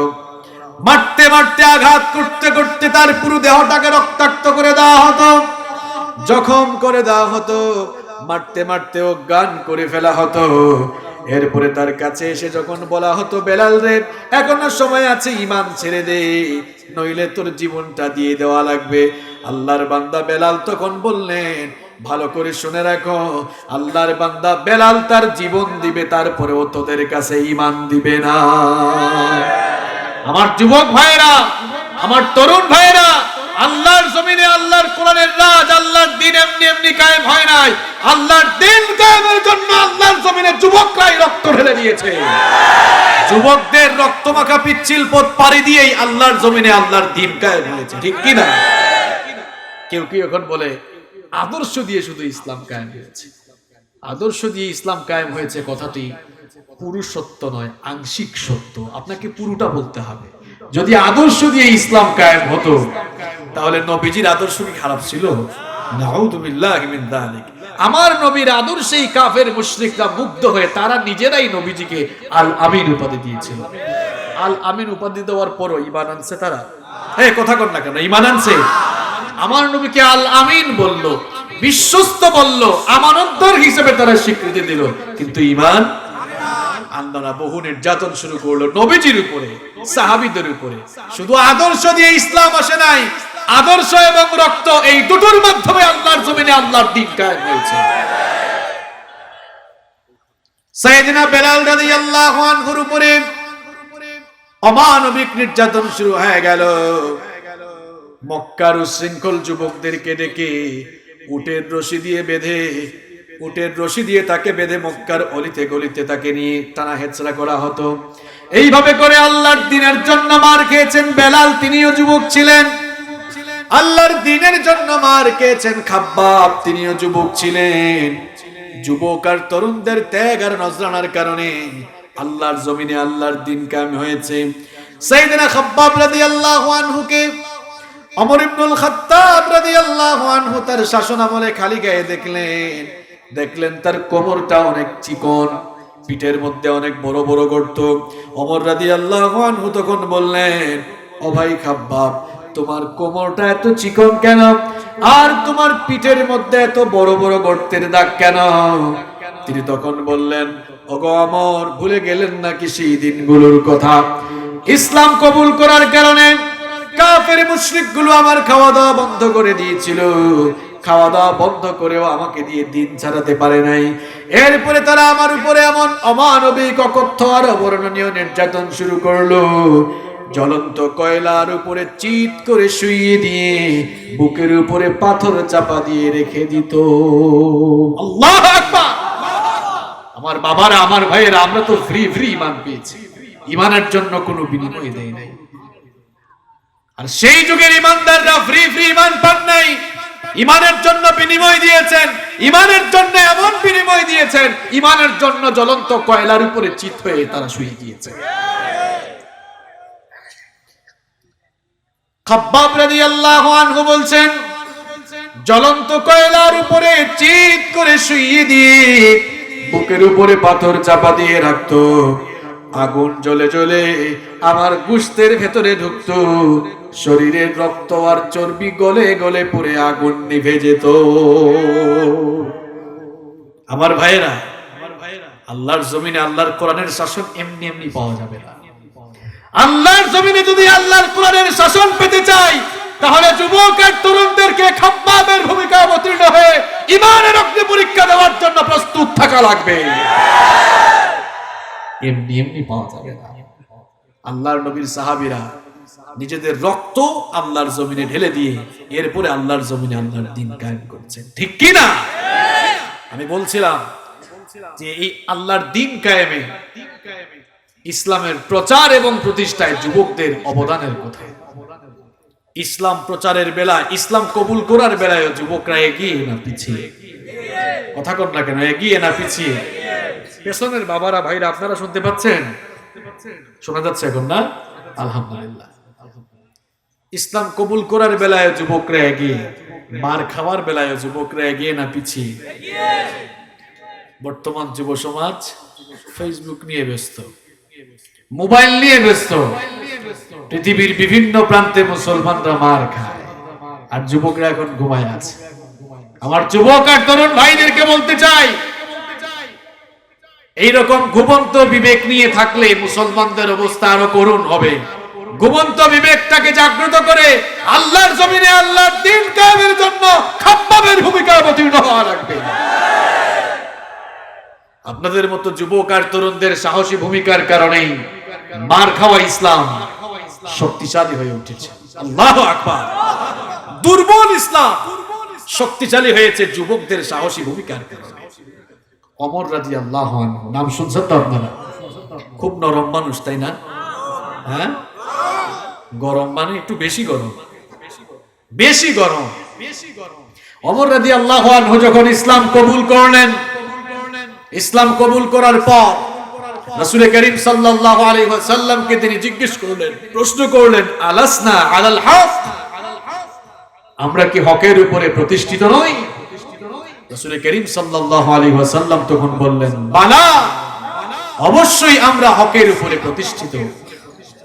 ওমর রাদিয়াল্লাহু আনহু তখন বললেন, যদি সত্যিকার অর্থেই আমরা হকের উপরে প্রতিষ্ঠিত হয়ে থাকি, তাহলে আপনার এই সাহাবীরা এখনো গোপনে গোপনে নামাজ পড়ে কেন? এখনো গোপনে গোপনে কেন আল্লাহর দ্বীনের দাওয়াত চলছে? ওমর ইসলাম কবুল করেছে, ওমর গোপনে গোপনে কোনো কাজ করবে না, ওমর যা করার সব সামনাসামনি করবে। আল্লাহু আকবার। এটা কোন সময়ের কথা? যখন ঈমান আনলেই মায়ের আছে না নাই? ঈমান আনলেই মায়ের। যারা ঈমান এনেছে কাফের মুশরিকরা পাইলেই বলে ধর পিটা। সেই সময় ওমর রাদিয়াল্লাহু আনহু ইসলাম কবুল করে বলছেন, ইয়া রাসূলুল্লাহ, পড়েন সাল্লাল্লাহু। ওমর গোপনে গোপনে কোনো কাজ করে না, ওমর যা করে সব দেখায় দেখায় সামনাসামনি করে। আল্লাহু আকবার। এক ওমর কি করেছে মক্কায় শুনেন। তিনি আল্লাহর নবীকে বললেন, ওগো আল্লাহর নবী, আপনি পারমিশন দেন, আজ কাবার চত্বরের দিকে আমি মিছিল বের করতে চাই। আল্লাহু আকবার। মিছিল বের করতে হলে কিছু মানুষের দরকার আছে না নাই? তো কাদেরকে নিয়ে মিছিল দিবে? তখন তো ইসলাম কবুলকারী লোকদের সংখ্যা কম না বেশি? কম মানে অত্যন্ত, একেবারে গুটি কয়েক লোক। আল্লাহর নবী ওমরকে বিশ্বস্ত ভেবেছেন, বিশ্বস্ত মনে করেছেন, বললেন, যাও, তোমাকে পারমিশনও দেওয়া হবে। আল্লাহু আকবার। এবার ইসলামের প্রথম মিছিল বের হবে, ইসলামের প্রথম মিছিল বের হবে।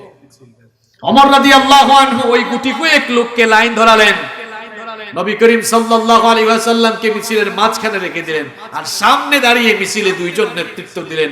দুইজনেই ইসলামের বীর সিপাহসালার, একজন হামজা রাদিয়াল্লাহু আনহু আর একজন ওমর ইবনুল খাত্তাব রাদিয়াল্লাহু। মিছিল বের হলো, এবার স্লোগান উঠলো, লিল্লাহি তাকবীর। এটা কি ওমরের আওয়াজ হইছে? এটা ওমরের মতো আওয়াজ হইছে? একটু ওমরের মতো মাঠ কাঁপায় আওয়াজ দেন, লিল্লাহি তাকবীর। এই স্লোগান, এই তাকবীর ধ্বনিত হলো মক্কার চতুর্দিকে। আল্লাহু আকবার স্লোগানে মক্কার চারপাশ প্রকম্পিত হলো। আবু জেহেলের কানে এই আওয়াজ গিয়েছে। আচ্ছা আমার বাবারা, আমার ভাইরা, বলেন তো আপনাদের এই এলাকায়, এই গ্রামে আগামীকাল যদি নতুন কোনো মিছিল আপনারা শুনেন, নতুন কোনো স্লোগান, আপনাদের কাছে একটু অবাক লাগবে না? যে এই স্লোগান তো আগে শুনি। আবু জেহেলের কানে যখন আল্লাহু আকবারের আওয়াজ গেল, সে বলল, এই বের হয়ে দেখতো আমার এলাকায় নতুন এই আওয়াজ কে দেয়। একজন বের হয়ে খোঁজ খবর নিয়ে এসে বলল, স্যার ঘটনা ভালো না, ঘটনা অত্যন্ত খারাপ। আবু জেহেল কয়, কেন, কি হয়েছে? কয়, আমাগো দলের লোক এখন ওই দলে যোগ দিছে। কয় মানে? কয়, অমর তো এখন দেখি মুসলমানদের সামনে দাঁড়িয়ে মুসলমানদের কাতার নিয়ে মিছিল দিয়ে দিকে আসতেছে। আবু জেহেল কয়, কি বলো? আমার তো বিশ্বাস হয় না। আমার বন্ধু ওমর এই কাজ করতে পারে? আমরা একসাথে বসে মুসলমানদের বিরুদ্ধে মিটিং করি, ওমর এই কাজ করবে? আমার তো বিশ্বাস হয় না। আবু জেহেল বের হয়ে দেখলো, হায় হায়, যে মিছিল আসতেছে সত্যি তো মিছিলের সামনে কারে দেখা যায়? কথা কোন, কারে দেখা যায়? ওমর রাদিয়াল্লাহু আনহুকে দেখা যায়। মুসলমানদের আওয়াজ শুনলেই তো, আওয়াজ শোনা দূরের কথা, কেউ ঈমান আনলেই কাফের মুশরিকরা ধরে মারতো। আর এখন আওয়াজ শুনছে, মারার জন্য আগে থেকেই রেডি আছে না নাই? আমার ভাইয়েরা, মুসলমানদের আওয়াজ শুনলেই কাফের মুশরিকরা মুসলমানদের উপরে যেরকম হায়নার মতো ঝাঁপিয়ে পড়তো, আজ কাফের মুশরিকদের চরিত্র লালনকারী বহু মানুষ পৃথিবীতে আছে, এরাও মুসলমানদের আল্লাহু আকবারের স্লোগান শুনলে পরে হায়নার মতো তারা ঝাঁপিয়ে পড়ে। এদের চরিত্রের ভেতরে আবু জেহেলের কিছু ভাইরাস আছে। এরা যখন বের হয়ে গেছে এদেরকে পিটাবে, আবু জেহেল কয়, দেখো দেখো অবস্থা, বের হইছে কি সাহস, এই বেটা দেখোস না সামনে কে? কথা কর না কেন? সামনে কে? কেউ যদি তার নিজের বউকে বিধবা বানাতে চাও, আর কেউ যদি তার সন্তানদেরকে এতিম করার খায়েশ উঠে, যা ওমরের সামনে যা, কারণ ওমর কথা বলবে পরে মাইট দিবে, মাইট দিবে। আচ্ছা নেতার অবস্থা যদি এই হয়, কর্মীর অবস্থা ভালো হবে না খারাপ? তারা দেখছো আমার নেতা কি কয়, নেতাই ভয় পাইছে, আমরা সামনে আগে যা। আমার ভাইয়েরা, একজন ওমর গুটি কয়েক সংখ্যক মুসলমানদেরকে নিয়ে মিছিল বের করে আবু জাহাল সহ মক্কার সমস্ত কাফেরদের কলিজায় কম্পন সৃষ্টি করে দিয়েছিল। ওমরের উত্তরসূরি আমার কলিজার টুকরা যুবক আর তরুণ ভাইয়েরা, মুসলিম উম্মাহর এই চরম দুর্দিনে আপনারা যদি ওমরের ভূমিকায়, হামজার ভূমিকায় অবতীর্ণ হয়ে সাহসিকতার সাথে আল্লাহু আকবার স্লোগান নিয়ে গোটা পৃথিবীর মজলুম সমস্ত মুসলমানদের পক্ষে আপনারা যদি আবারও স্লোগান বের করতে পারেন, আবার যদি মুসলিম উম্মাহর পক্ষে দাঁড়িয়ে যেতে পারেন, আমি আল্লাহর কসম করে বলছি গোটা দুনিয়ার ইসলাম বিরোধী, কোরআন বিরোধীদের কলিজার ভিতরে কম্পন শুরু হয়ে যাবে।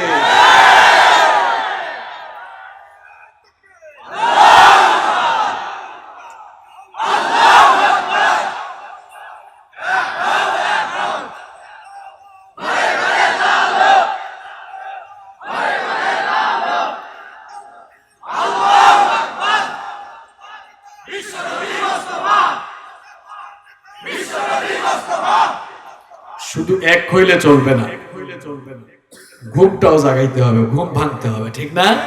সবাই ঘুমিয়ে আছে। এই আমার যুবক ভাইরা, 20 বছর 25 বছর তো আপনাদেরও। ওমর রাদিয়াল্লাহু আনহুর বয়স তো 26 বছর ছিল। 26 বছরের ওমর তখন কি করলো, আর আপনি এখন কি করেন? আল্লাহর দ্বীন পৃথিবীতে এমনি এমনি আসে না। এই যুবক আর তরুণরা আল্লাহর দ্বীনের জন্য সবচেয়ে বেশি অবদান রেখেছে। এখন যুবক আর তরুণরা আল্লাহু আকবারের স্লোগান দিতে পারে না, কপাল পোড়া। তার জবান থেকে এই স্লোগান ওই স্লোগান বের হয়, আল্লাহু আকবারের স্লোগান সে দিতে পারে না। আমি প্রশ্ন করছি, কে আপনার কণ্ঠটাকে এরকম চাপ দিয়ে রাখলো? আল্লাহু আকবারের স্লোগান কেন বের হয় না? লজ্জা লাগে, শরম লাগে? এই নেতা ওই নেতার জন্য স্লোগান দেয়। কেমন স্লোগান দেয় দেখছেন? আমাদের দেশে কত স্লোগান শোনা যায়, আমার ভাই, তোমার ভাই, অমুক ভাই। এগুলো মনে হয় এই কেশবপুরে নাই। আমার নেতার চরিত্র ইস ফুলের মতো, সে তো নামাজ পড়ে নাই এক ওয়াক্ত, সুযোগ পাইলে গাঞ্জা খায় 5 ওয়াক্ত, শয়তানের ভক্ত, জাহান্নামের তক্ত। কোন বেঈমানের পেছনে গিয়ে নিজের জীবন যৌবনকে নষ্ট করছেন ভাই? যদি পথভ্রষ্ট কোনো লোকের পেছনে কোনো মানুষ চলে যায় আর ওই পথভ্রষ্টের কথা শুনে সেও যদি পথভ্রষ্ট হয়ে যায়, এই দুই পথভ্রষ্ট গুমরাহ লোক জাহান্নামে একত্রিত হয়ে যাবে। আর সেদিন দুইজনে আবার কিলাকিলিও করবে। কি বানায় বলতেছি?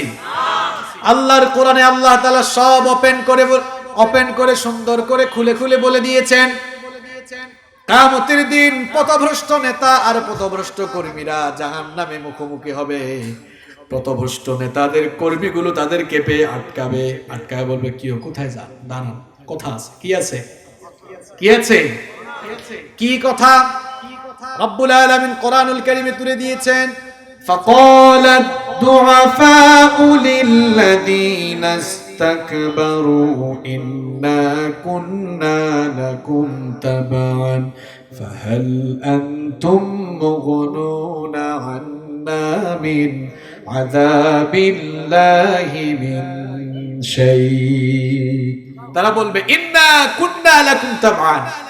কিও লিডার বৃন্দ, ইন্না আমি শাব্দিক অনুবাদ করে দিয়ে যাই, ইন্না কুন্না নিশ্চয়ই আমরা লাকুম তোমাদের তাবআন অনুসারী ছিলাম। ভালো করে শুনেন যুবক ভাইরা, আমার কলিজার টুকরা যুবক ভাইরা শুনেন ভালো। দেখেন কি ঘটনা ঘটতেছে এখন জাহান্নামের ভিতরে। এই পথভ্রষ্ট লোকগুলোকে যারা অনুসরণ করবে, পথভ্রষ্ট নেতাদের অনুসরণ যারা করবে, দুই গ্রুপ একত্রিত এবার নেতার ইন্না কুন্না নিশ্চয়ই আমরা লাকুম তোমাদের তাবান অনুসারী, আমরা তো তোমাদের অনুসারী ছিলাম। নেতারা বলবে তো কি হয়েছে, অনুসারী ছিল তো কি হয়েছে, কি হয়েছে মানে তোমাদের কথা মেনে আকাম কুকাম করার কারণে তুই জাহান্নামে আসা লাগছে। যাকে পিটাতে বলছো তাকে পিটাইছে, যার দাড়ি ধরে টানাটানি করতে বলেছো দাড়ি ধরে টানাটানি করেছে, যারা মুসল্লিদের দাড়ি ধরে ধরে টানে, আল্লাহ তাআলা আপনি আবু লাহাবের মতো তাদের হাতগুলোকে ধ্বংস করে দিন। কি করছি মানে তোমাদের কথা শুনেই তো আকাম কুকাম করছি। যাকে পিটাইতে বলছো তাকে পিটাইছি, যাকে মারতে বলছো তাকে মারছি, যে আজে বাজে স্লোগান দিতে বলছো সে আজে বাজে স্লোগান দিছি, যা করতে বলছো দিনে রাতে তাই করছি। নেতারা বলতো এখন কি চাও, কি চাই? ফাহাল আনতুম সুতরাং আজ তোমরা কি মুগনুনা আন্না আমাদেরকে বাঁচাতে পারবে মিন আযাবিল্লাহি মিন শাই, আল্লাহর আযাব থেকে? তোমাদের আকাম কুকামের কারণে, আকাম কুকাম করার কারণে আমরা তো জাহান্নামে আসছি, তোমরাও জাহান্নামী আমরাও, আমাদেরকে একটু বাঁচাও। তারপর ধর বেটা বস, আমার বক্তব্যটা আগে শোন। তোমার বক্তব্য শুরু করবে, কি শুরু করবে? পথভ্রষ্ট ওই নেতাগুলো তখন বলবে, ভালো করে শুন, লাফালাফি করিস না। ক্বালু লাউ হাদানা আল্লাহু লাহাদাইনাকুম। ক্বালু তারা তখন বলবে, লাউ যদি হাদানা আল্লাহ, আল্লাহ আমাদেরকে হেদায়েত দিতেন, লাহাদাইনাকুম তোমাদেরকে আমরা হেদায়েত দিতাম। আমাদের নিজেদের কপালই তো হেদায়েত ছিল না, তোমাদেরকে আর হেদায়েতের কথাই কেমনে বলবো বা হেদায়েতের দিকে ডাকবই বা কেন? আমরা নিজেরাই হেদায়েতের উপরে। যুবক আর তরুণ ভাইরা, কার পিছনে ঘুরো? নামাজ নাই, রোজা নাই, আল্লাহর নবীর সুন্নাত নাই, আদর্শ নাই, কার পেছনে ঘুরো? দেখো অবস্থাটা কি হয়। লাউ হাদানা আল্লাহু লাহাদাইনাকুম, আল্লাহ তো আমারই হেদায়েত দেয় নাই, তোমাদেরকে কেমনে হেদায়েত দিতাম? বেশি লাফালাফি করো না, চিৎকার চেঁচামেচি করো না, চিৎকার চেঁচামেচি আর লাফালাফি করে কোনো লাভ হবে না। কর্মীরা তখন বলবে, আমরা দুইটা জিনিস চাই। জোরে কোন কয়টা? আল্লাহ বলবেন ঠিক আছে বলো। এবার তারা এক নাম্বার দাবি পেশ করবে, ওয়াকালু রব্বানা ইন্না আতানা সাদাতানা ওয়া কুবারানা ফাআদাল্লুনা সাবিলা। ওগো আমাদের রব, ওগো আমাদের রব, এরা আমাদের নেতা ছিল। ইন্না আতানা সাদাতানা, আমরা আমাদের এই নেতাগুলোর আনুগত্য করেছিলাম, অনুসরণ করেছিলাম, এই জন্য আমাদের এই অবস্থা হয়েছে। ফাআদাল্লুনা সাবিলা, এরা আমাদেরকে পথভ্রষ্ট করে দিয়েছে। কি করে দিয়েছে? মনোযোগ আছে না গেছে? আল্লাহ বলবেন ঠিক আছে, এখন তোমরা কি চাও? মূল দাবিটা কি? তারা বলবে এক নাম্বার দাবি হলো রব্বানা ربنا آتهم ضعفين من العذاب والعنهم لعنا كبيرا এদের কথা মানার কারণেই তো আজ আমরা এই ভয়ঙ্কর জাহান্নামে এসেছি। ওগো আল্লাহ, আমাদের এই পথভ্রষ্ট নেতাগুলোর পথভ্রষ্টতার কারণে তাদের কথা মেনে যেহেতু আমরা জাহান্নামে এসেছি, আর জাহান্নামে তুমি আমাদেরকে যে শাস্তি দিবা, আতিহিম দিফাইনি মিনাল আযাব, আমাদের নেতাদেরকে আমাদের ডবল আযাব দিবা। আসল খেলা তো সেই দিনে না, এখন অনেকে বলে খেলা হবে, খেলা তো ওই দিন হবে। কর্মী বলবে আল্লাহরে ডবল দাও। কি দাও? কি দাও? কি বানায় বলতেছি? নেতাগিরি ছুটে যাবে। এটা কয় নাম্বার দাবি? 2 নাম্বার হলো তারা বলবে ওগো আল্লাহ, সব সময় আমরা এদের পেছনে পেছনে থেকেছি, সব সময় ভালো ভালো চেয়ারটা এরা দখল করেছে, ভালো ভালো খেয়েছে, আজ একটু অপমান করার সুযোগ যেহেতু পেয়েছি, অপমান করতে চাই। নাজআলহুমা তাহতা আকদামিনা লিয়াকুনা মিনাল আসফালিন, এদেরকে আজ আমাদের সামনে দেন, আমরা এদেরকে পদদলিত করে বুকের উপরে পাড়া দিয়ে এরপরে জাহান্নামে যেতে চাই। আল্লাহু আকবার। এ যুবক আর তরুণ ভাইরা, কোথায় যাও, কোথায় দৌড়াও? কোন বেনামাজি পথভ্রষ্ট গুমরাহ লোকদের পেছনে গিয়ে নিজের জীবন যৌবন নষ্ট করে ফেলিও না, তাদের সঙ্গী সাথী হয়ে যাও। যারা নামাজি তোমাকেও নামাজের কথা বলে, যারা আল্লাহর জমিনে আল্লাহর দ্বীন কায়েমের জন্য নিজেদেরকে বিলীন করে দিয়েছে, এদের সঙ্গে যারা থাকবে তাদের উপরে সন্তুষ্ট হবেন কি? আজ আমার যুবক ভাইদের মুখ দিয়ে আল্লাহু আকবার বের হয় না। যারা আল্লাহু আকবার বের করতে দেয় না, এদের সাথে থাকার কোনো দরকারও নাই। আল্লাহর দ্বীনের প্রচার এবং প্রতিষ্ঠার জন্য এভাবেই যুবকরা অবদান রেখেছে। 1 নম্বর পয়েন্টটা মনে আছে তো? ইসলাম কবুল করার বেলায় যুবকরা এগিয়ে না পিছিয়ে? জবাব দেন, এগিয়ে না পিছিয়ে? 1। 2 নাম্বার, ইসলামের জন্য যখন মার খাওয়া দরকার হয়েছে, নির্যাতনের সম্মুখীন হওয়া লেগেছে, যুবক এগিয়ে না পিছিয়ে?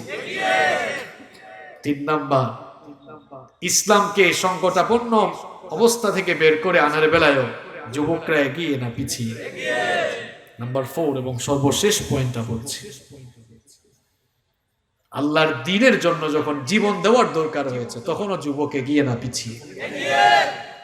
আমার যুবক ভাইরা, আপনারা এগিয়ে থাকবেন না পিছিয়ে থাকবেন? কারা কারা পিছিয়ে থাকবেন হাত তুলে?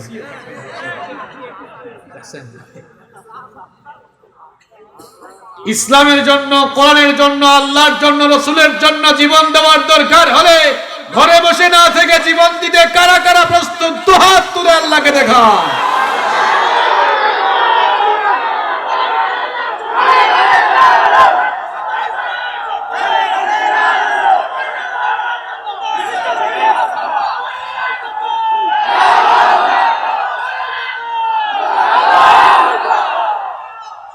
আল্লাহ কবুল করেন।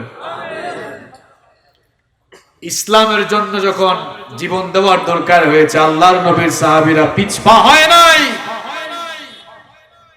বরং সামনের দিকে এগিয়ে গিয়ে আল্লাহর জন্য জীবনটাকে বিলীন করে আজ আমরা ইসলামের জন্য, আল্লাহর দ্বীনের জন্য জীবন দেওয়া তো দূরের কথা, আমরা এখন নিজেরা নিজেদেরকে নিয়ে ব্যস্ত হয়ে পড়েছি। আমার ভাইরা বলেন তো, ইসলামের প্রথম যুদ্ধের নাম কি? বদর না খায়বার? কনফার্ম তো সবাই? কি বাবারা বলেন তো, ইসলামের প্রথম যুদ্ধের নাম কি? কোনো সন্দেহ আছে? আচ্ছা বলেন তো, বদরের এই যুদ্ধটা কঠিন ছিল না খুব সহজ ছিল? শুধু কঠিন না, অত্যন্ত কঠিন। হ্যাঁ, তখন ইসলাম কবুলকারী লোকের সংখ্যাও, জনগণ কম, লোকবল কম, অস্ত্রশস্ত্র কিছু আছে? কিচ্ছু নাই। বদরের যুদ্ধ কঠিন ছিল কি কারণে? কেন কঠিন ছিল? হ্যাঁ, ছেলে বাপের পক্ষে, বাপ ছেলের পক্ষে না, বিপক্ষে। ছেলে বাপের বিপক্ষে, বাপ ছেলে মুখামুখি, চাচা ভাতিজা। কারণ এমনও হয়েছে 2 ভাই, এক ভাই ইমান আনছে, আরেক ভাই ইমান, এখন 2 ভাই কি হয়েছে? বাপ ইমান আনছে ছেলে, এখন বাপ বেটা, ভাতিজা ইমান আনছে, চাচা আনে নাই, চাচা ভাতিজা।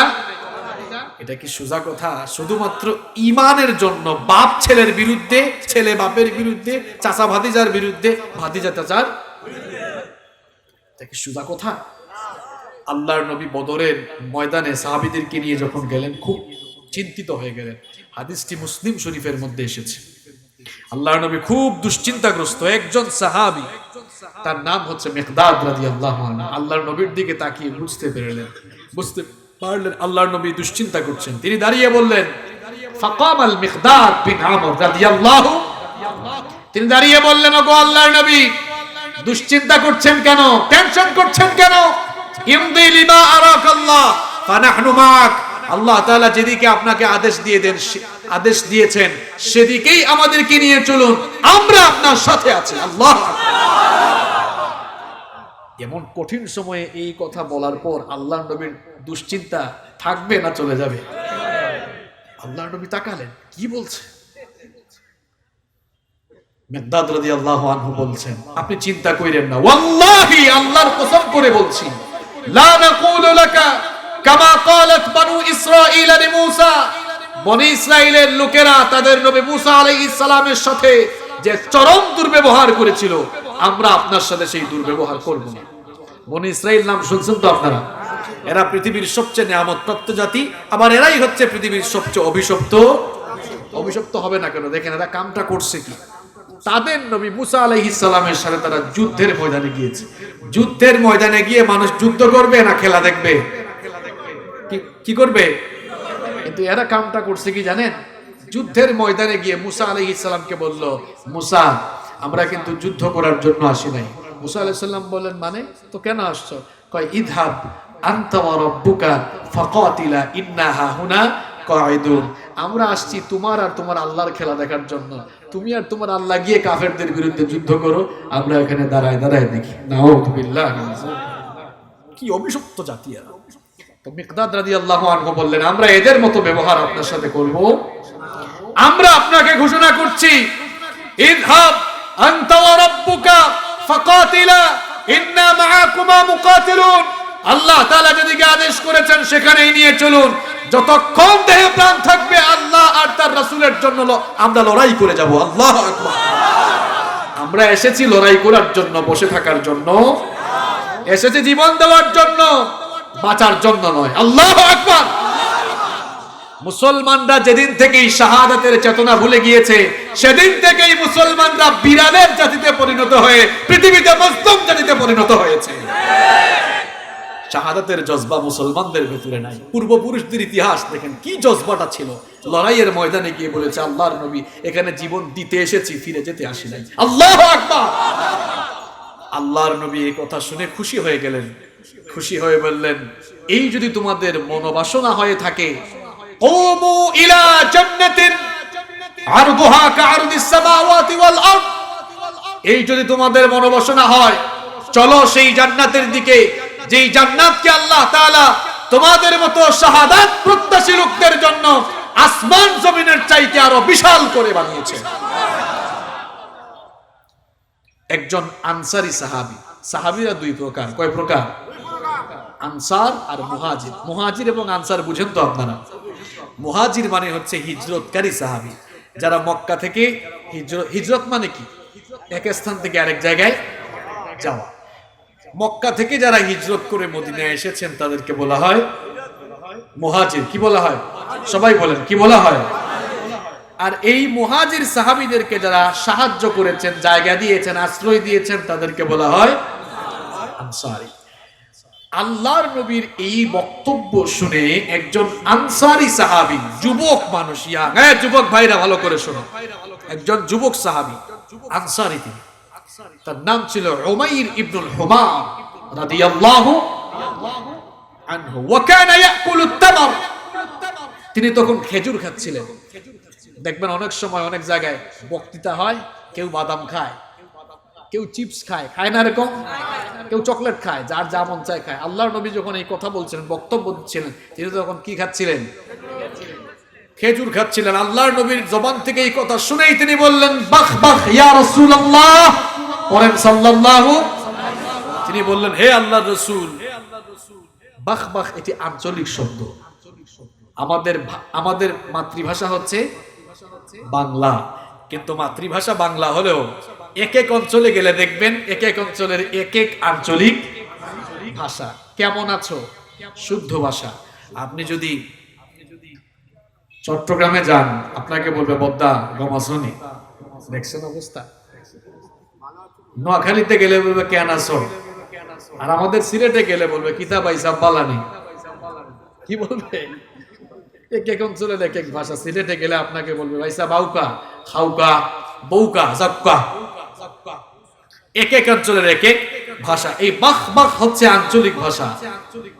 এর অর্থ হলো মা আহসানাহু ওয়া মা আযমাহু।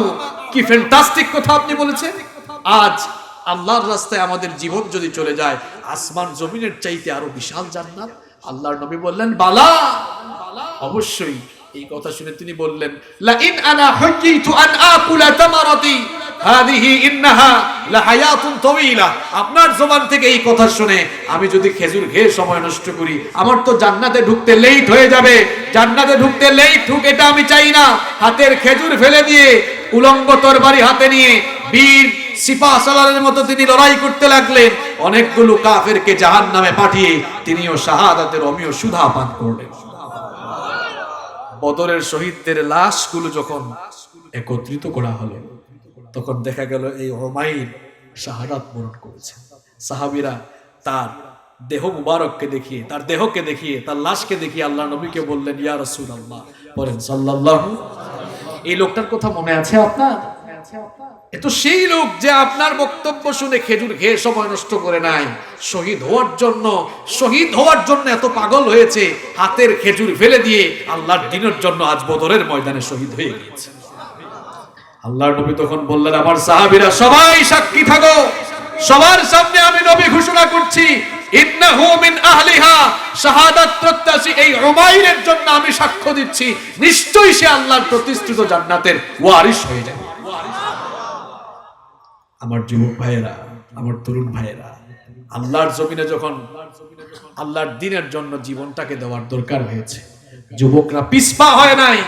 যুবকরা তাদের জীবনটাকে অকাতরে কুরবানি করে দিয়েছে, যার জ্বলন্ত প্রমাণ হচ্ছে এই উমাইর। ঠিক কি না?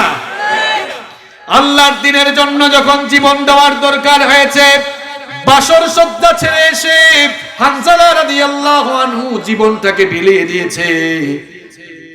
হানজালা রাদিয়াল্লাহু আনহু নতুন বিয়ে করেছেন, বাসর ঘরে তার নতুন বউয়ের সাথে রোমান্স করছেন। ওই মুহূর্তে তার কানে গেল উহুদের ময়দানে আল্লাহর নবী শাহাদাত বরণ করেছে। এই কথা কানে যাওয়া মাত্রই নতুন বউকে বাসর ঘরে রেখে উলঙ্গ তরবারি হাতে নিয়ে উহুদের ময়দানে ছুটে গেলেন। সিংহ শাবকের মতো লড়াই করে করে অনেকগুলো কাফেরকে জাহান্নামে পাঠিয়ে তিনিও শাহাদাতের সুধা পান করলেন। উহুদের শহীদদের লাশগুলো যখন একত্রিত করা হলো, ঠিক সেই সময় হানজালা রাদিয়াল্লাহু আনহুর স্ত্রী গিয়ে আল্লাহর নবীকে বললেন ওগো আল্লাহর নবী, শহীদদেরকে তো আপনি গোসল দেন না। আমার বাবারা, আমার ভাইয়েরা, শহীদদেরকে গোসল দেওয়া হয় না। মানুষ স্বাভাবিক অবস্থায় মারা গেলে যেভাবে গোসল দিয়ে কাফনের কাপড় পরিয়ে তাকে দাফন করা হয়, ওইভাবে শহীদদেরকে দাফন করা হয় না। শহীদদেরকে বিনা গোসলে রক্ত মাখা অবস্থায়, ওই অবস্থায় তাদেরকে দাফন করে দেওয়া হয়। এই জন্য হানজালা রাদিয়াল্লাহু আনহুর স্ত্রী গিয়ে আল্লাহর নবীকে বললেন ওগো আল্লাহর নবী, শহীদদেরকে তো আপনি গোসল দেন না, শহীদদেরকে আপনি এই অবস্থায় মাকফুন করে দিবেন, কিন্তু আমার আবেদন হলো আমার স্বামী হানজালাকে যেন গোসল দেওয়া হয়। আল্লাহর নবী বললেন কি কারণে তার গোসলের ব্যবস্থা করব বলো। হানজালা রাদিয়াল্লাহু আনহুর স্ত্রী তখন বললেন ওগো আল্লাহর নবী, আমার স্বামী হানজালার সঙ্গে আমি বাসর ঘরে ছিলাম, ফুল সজ্জার রাতে আমরা যখন রোমান্স বিনিময় করছিলাম, আপনার শাহাদাতের খবর শুনে পাগলের মতো ছুটে এসে উহুদের ময়দানে লড়াই করে জীবন দিয়েছে। আল্লাহর নবী এই কথা শুনে বললেন তাহলে তার উপরে যেহেতু গোসল ফরজ ছিল, আমার সাহাবীরা তার গোসলের তোমরা ব্যবস্থা করো। এমন সময় সাইয়েদনা জিবরিল এসে বললেন ওগো আল্লাহর নবী, হানজালার গোসলের ব্যবস্থা করার জন্য আপনাকে পেরেশান হওয়া লাগবে না, কারণ আপনার সাহাবী হানজালার শাহাদাতে রব্বুল আলামিন এত খুশি হয়েছেন, তার গোসলের ব্যবস্থা করার জন্য দুনিয়ার সাধারণ মানুষ আর সাধারণ পানি নয়, বরং আল্লাহ তাআলা তার গোসলের ব্যবস্থা করার জন্য নূরের তৈরি রহমতের ফেরেশতা আর জান্নাতের পবিত্র পানি দিয়ে হানজালার গোসলের ব্যবস্থা করেছে। আমার যুবক ভাইরা, এইভাবে করে আল্লাহর দ্বীনের জন্য যখন জীবন দেওয়ার দরকার হয়েছে, যুবকরা অকাতরে জীবন দিয়ে দিয়েছে। নতুন বউকে বাসর ঘরে রেখে এসে জীবন দিয়ে দিয়েছে। মুতার যুদ্ধ যখন শুরু হলো, আল্লাহর নবী সাহাবীদেরকে সম্মুখে এনে তিনি বললেন, আমার সাহাবীরা শোনো, মুতার যুদ্ধের জন্য আমি 3 জন সেনাপতি নিযুক্ত করব। আমার বাবারা, আমার ভাইয়েরা, বলেন তো যুদ্ধের জন্য সেনাপতি লাগে কয়জন? কিন্তু আল্লাহর নবী নাম ঘোষণা করছেন কয়জনের? তার মানে হলো যুদ্ধটা খুব সহজ হবে না, অনেক কঠিন। আল্লাহর নবী বললেন, এই মুতার যুদ্ধে 1 নম্বর সেনাপতি হিসেবে দায়িত্ব পালন করবে আমার পালক পুত্র যায়েদ বিন হারেথা। 2 নম্বরে মুতার যুদ্ধে সেনাপতির দায়িত্ব পালন করবে আমার চাচাতো ভাই জাফর বিন আবু তালেব।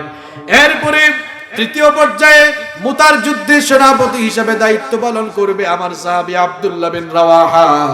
এই 3 জনকে বললেন, বাড়িতে গিয়ে তোমরা বিদায় নিয়ে আসো।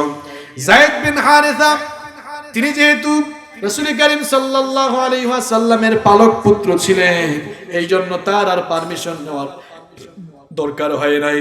2 নম্বর সেনাপতি আল্লাহর নবীর আপন চাচাতো ভাই জাফর বিন আবু তালেব রাদিয়াল্লাহু আনহু বাড়িতে গিয়ে তার স্ত্রীকে ডাকলেন, ডেকে বললেন, প্রিয়তমা স্ত্রী আমার, তোমার কাছ থেকে আমি বিদায় নিতে এসেছি। আল্লাহর নবী আমাকে মুতার যুদ্ধের সেনাপতি হিসেবে নিযুক্ত করেছেন। এই কথা শুনে তার স্ত্রী বললেন, ওগো আমার প্রিয়তম স্বামী, আল্লাহর নবী আপনাকে জিহাদের ময়দানে কমান্ডার হিসেবে নিযুক্ত করেছেন। এটা তো বড় সৌভাগ্যের ব্যাপার, এটা বড় আনন্দের ব্যাপার। হাত তুলে তিনি দোয়া করলেন, ওগো আল্লাহ, আমার স্বামী জাফরকে তুমি জিহাদের ময়দানে নিয়ে গাজী বানিয়ে আমার কাছে আবার ফিরিয়ে দিও। জাফর বিন আবু তালেব রাদিয়াল্লাহু আনহু এই দোয়াটি শুনে তার তরবারিকে কোষমুক্ত করে তরবারির উল্টা পৃষ্ঠ দিয়ে মৃদু আঘাত করে বললেন, প্রিয়তমা স্ত্রী আমার, উল্টা দোয়া করে তোমার কোনো লাভ হবে না, কারণ আল্লাহর নবী মুতার যুদ্ধের জন্য 3 জনের নাম ঘোষণা করেছেন। আমার আগেও 1 জন রয়েছে, পরেও 1 জন রয়েছে, মাঝখানে যেহেতু আমার নাম রয়েছে, তার মানে হলো নির্ঘাত আমি শহীদ হয়ে যাব, এতে কোনো সন্দেহ নাই। আমি চিরজীবনের জন্য বিদায় নিতে এসেছি, তোমার অনেক হক আমি আদায় করতে পারি নাই, আল্লাহর ওয়াস্তে মাফ করে দিও, আর আমার সন্তানগুলোকে দ্বীনের পথে পরিচালিত করিও। বিদায় নিয়ে তিনি যখন বাড়ি থেকে বের হয়ে রওনা দিলেন, পেছনে তার বাচ্চা আর তার স্ত্রী কান্নাকাটি করলো। কিন্তু শহীদ হওয়ার জন্য এত পাগল পারা ছিলেন, আল্লাহর দ্বীনকে আল্লাহর জমিনে কায়েম করার জন্য এমন মাতোয়ারা ছিলেন, একটিবারও পেছন ফিরে তিনি তাকান নাই। আল্লাহু আকবার। 3 নম্বর সেনাপতি আব্দুল্লাহ বিন রাওয়াহা, তিনি নতুন বিয়ে করেছিলেন, বাসর ঘরে বউয়ের সাথে গিয়ে সাক্ষাৎ হয় নাই। বিয়ে করার পর মিটিং এর খবর যখন এসেছিল, তখন তিনি মিটিং এ গিয়ে যোগ দিয়েছিলেন।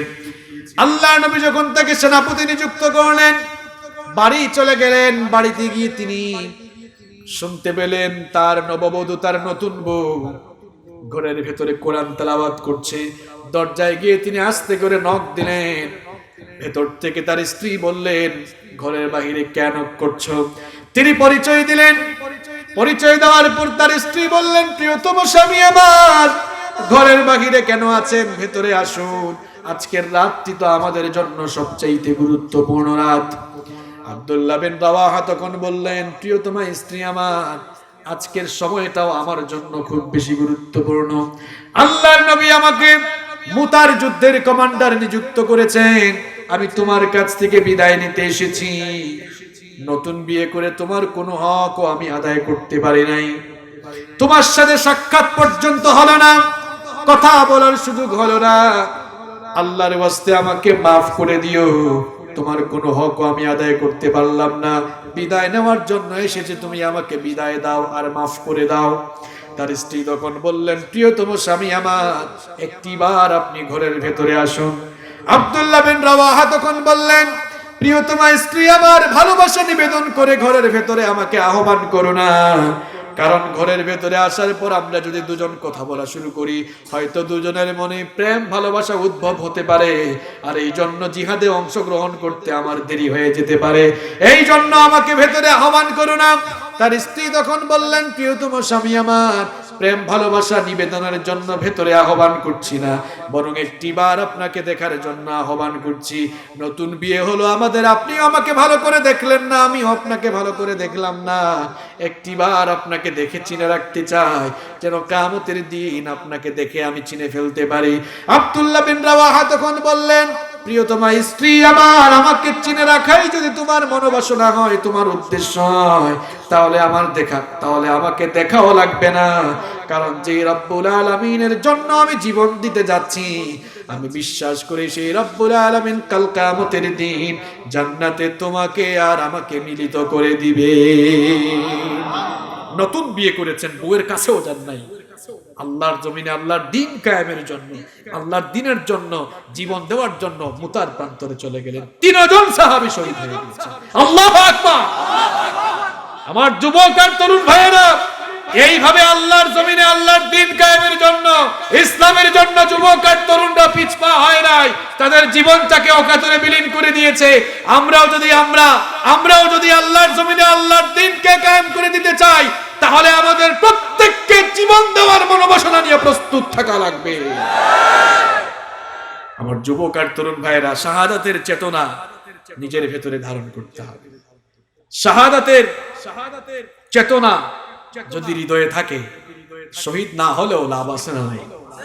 শাহাদাতের মৃত্যু তো দুনিয়ার সবচেয়ে শ্রেষ্ঠ মৃত্যু। এই জন্য সাহাবীরা শহীদ হওয়ার প্রতিযোগিতা করতেন।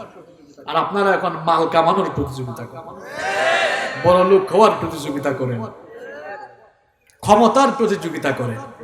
আর আল্লাহর নবীর সাহাবীদের প্রতিযোগিতা ছিল জীবন দেওয়ার প্রতিযোগিতা। কারণ আল্লাহর রাস্তায় যারা জীবন দেয়, তারা হচ্ছে আল্লাহর কাছে সবচেয়ে শ্রেষ্ঠ মানুষ, ঠিক কিনা? এদেরকে এত ইজ্জত আল্লাহ তাআলা দিয়েছেন, ওয়ালা তাকুলু লিমান ইউকতালু ফি সাবিলিল্লাহি আমওয়াত। এদেরকে মৃত পর্যন্ত তোমরা বলো না। অন্য কোনো মানুষ মারা গেলে এদেরকে আমরা মৃত বলি, আল্লাহ নিষেধ করছেন এদেরকে মৃত বলো না, এদেরকে সম্মান দিয়ে শহীদ বলো। সুবহানাল্লাহ পড়েন। আল্লাহর পথে যারা জীবন দিল, তাদেরকে মৃত বলো না। কোরআনের পথে যারা শহীদ হলো, তাদেরকে মৃত বলো না। ওরা তো চায়নি কো আয়েশে জীবন, চায়নি কো তারা জুলুম শোষণ।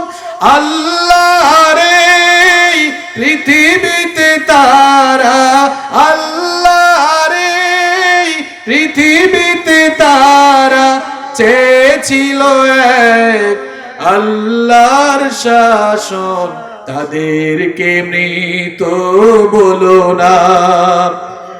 কোরআনের পথে যারা শহীদ হলো, তাদেরকে মৃত বলো না। আল্লাহর পথে যারা জীবন দিল, তাদেরকে মৃত বলো না। পড়েন আল্লাহু আকবার। আমার ভাইয়েরা, সময় হয়তো আসতে পারে আল্লাহর দ্বীনের জন্য, কোরআনের জন্য, ইসলামের জন্য, আল্লাহ আর রাসূলের জন্য, ইসলামের মর্যাদাকে জমিনে সমুন্নত করার জন্য হয়তো সাহাবীদের মতো আমাদেরকেও জীবন দেওয়া লাগতে পারে। যদি জীবন দেওয়ার দরকার হয়, কারা কারা জীবন দিতে প্রস্তুত থাকবেন? দুহাত তুলে আল্লাহকে দেখান।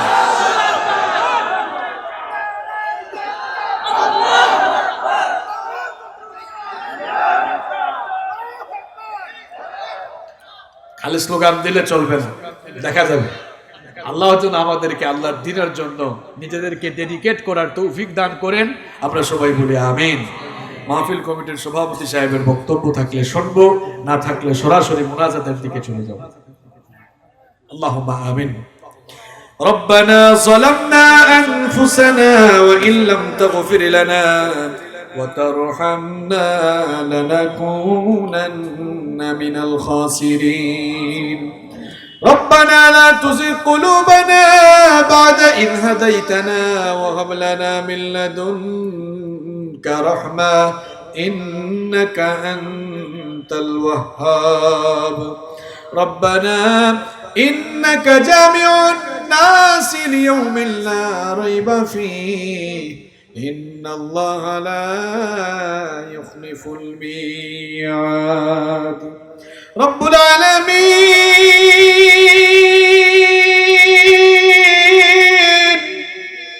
গভীর রাত পর্যন্ত আমরা তোমার গুনাহগার বান্দারা নীরবে বসে বসে কোরআন থেকে আলোচনা শুনেছি রব্বুল আলামিন আমরা যারা হাত তুলেছি আমরা সকলেই বড় গুনাহগার গুনাহ করতে করতে নিজেদের জীবনটাকে আমরা বরবাদ করে দিয়েছি পাপের সাগরে ভাসতে ভাসতে নিজেদের জীবনটাকে আমরা কলুষিত করে ফেলেছি রব্বুল আলামিন তুমি তো বলেছো লা তাকনাতু মির রাহমাতিল্লাহ আমার গোলামেরা গুনাহের সাগরে ভেসে গেলেও তোরা আমার রহমত থেকে নিরাশ হয়ে যাইস না রব্বুল আলামিন ওগো আল্লাহ শুধুমাত্র তোমার রহমতের আশা করে আমরা তোমার গুনাহগার বান্দারা তোমার কাছে ভিক্ষার হাত তুলে দিয়েছি রব্বুল আলামিন তুমি আমাদেরকে তোমার দরজা থেকে খালি হাতে ফিরিয়ে দিও না রব্বুল আলামিন আমরা আমাদের জীবনে যত গুনাহ করেছি সগীরা কবীরা শিরক বেদাত জানা অজানা যত গুনাহ করেছি মেহেরবানি করে তোমার গফফার নামের খাতিরে সকল গুনাহগুলো তুমি মাফ করে দাও রব্বুল আলামিন আমাদের সকলকে তুমি 5 ওয়াক্তের নামাজি বানিয়ে দাও আমাদের স্ত্রী সন্তান সন্ততি পরিবার পরিজন ঘরের সকল মানুষদেরকে নামাজি বানিয়ে দাও রব্বুল আলামিন অভিশপ্ত শয়তানের ওয়াসওয়াসা থেকে তুমি আমাদেরকে হেফাজত করো রব্বুল আলামিন তুমি আমাদের মা বাবাকে maaf করে দাও আমাদের যাদের মা বাবা আমাদেরকে এতিম করে অন্ধকার কবরে চলে গিয়েছেন মেহেরবানি করে তাদের কবরগুলোকে জান্নাতুল ফেরদাউস বানিয়ে দাও আমাদের যাদের মা বাবা বেঁচে আছেন নেক হায়াত বাড়িয়ে দাও যতদিন তারা বেঁচে থাকবেন তাদের খেদমত করার তৌফিক আমাদেরকে দান করে দাও اللهم اغفر لي ولوالدي وقل رب ارحمهما كما ربياني صغيرا আমার ভাইরা পড়েন আমার সাথে রব্বির হামহুমা কামা রব্বায়ানি সগীরা রব্বির হামহুমা কামা রব্বায়ানি সগীরা রব্বুল আলামিন আমাদের পাড়া প্রতিবেশী আত্মীয় স্বজন যারা কবরে চলে গিয়েছেন মাফ করে দাও রব্বুল আলামিন এই গ্রামে এলাকায় যত কবরস্থান রয়েছে কবরস্থানের সকল মুর্দেগানদের কবরের আযাব মাফ করে দাও রব্বুল আলামিন ইয়া আরহামার রাহিমিন মাহবুব আজকের এই মাহফিলকে তুমি কবুল আর মঞ্জুর করে নাও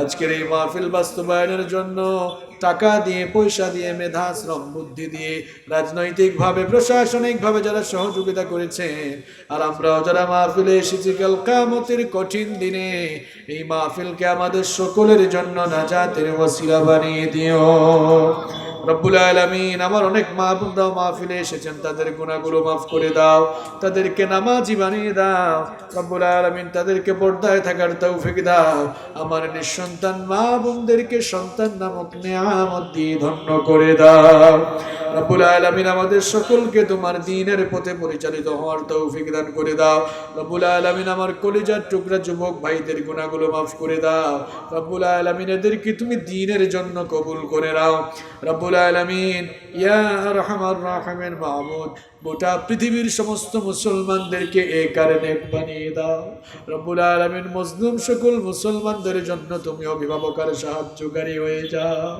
রব্বুল আলামিন গোটা পৃথিবীর তুমি হেফাজত করো রব্বুল আলামিন আমার এই প্রাণপ্রিয় মাতৃভূমিকে তুমি সকল প্রকার ষড়যন্ত্র আর চক্রান্ত থেকে হেফাজত করো রব্বুল আলামিন আমরা যারা হাত তুলেছি আমাদের সকলকে আমৃত্যু তোমার দ্বীনের পথে অবিচল আর অটল থাকার তৌফিক দান করে দাও بفضل سبحان ربك رب العزة عما يصفون وسلام على المرسلين والحمد لله رب العالمين وجاء الآخر كلامنا عند الموت لا إله إلا الله محمد رسول الله. আসসালামু আলাইকুম। রহমতুল্লাহ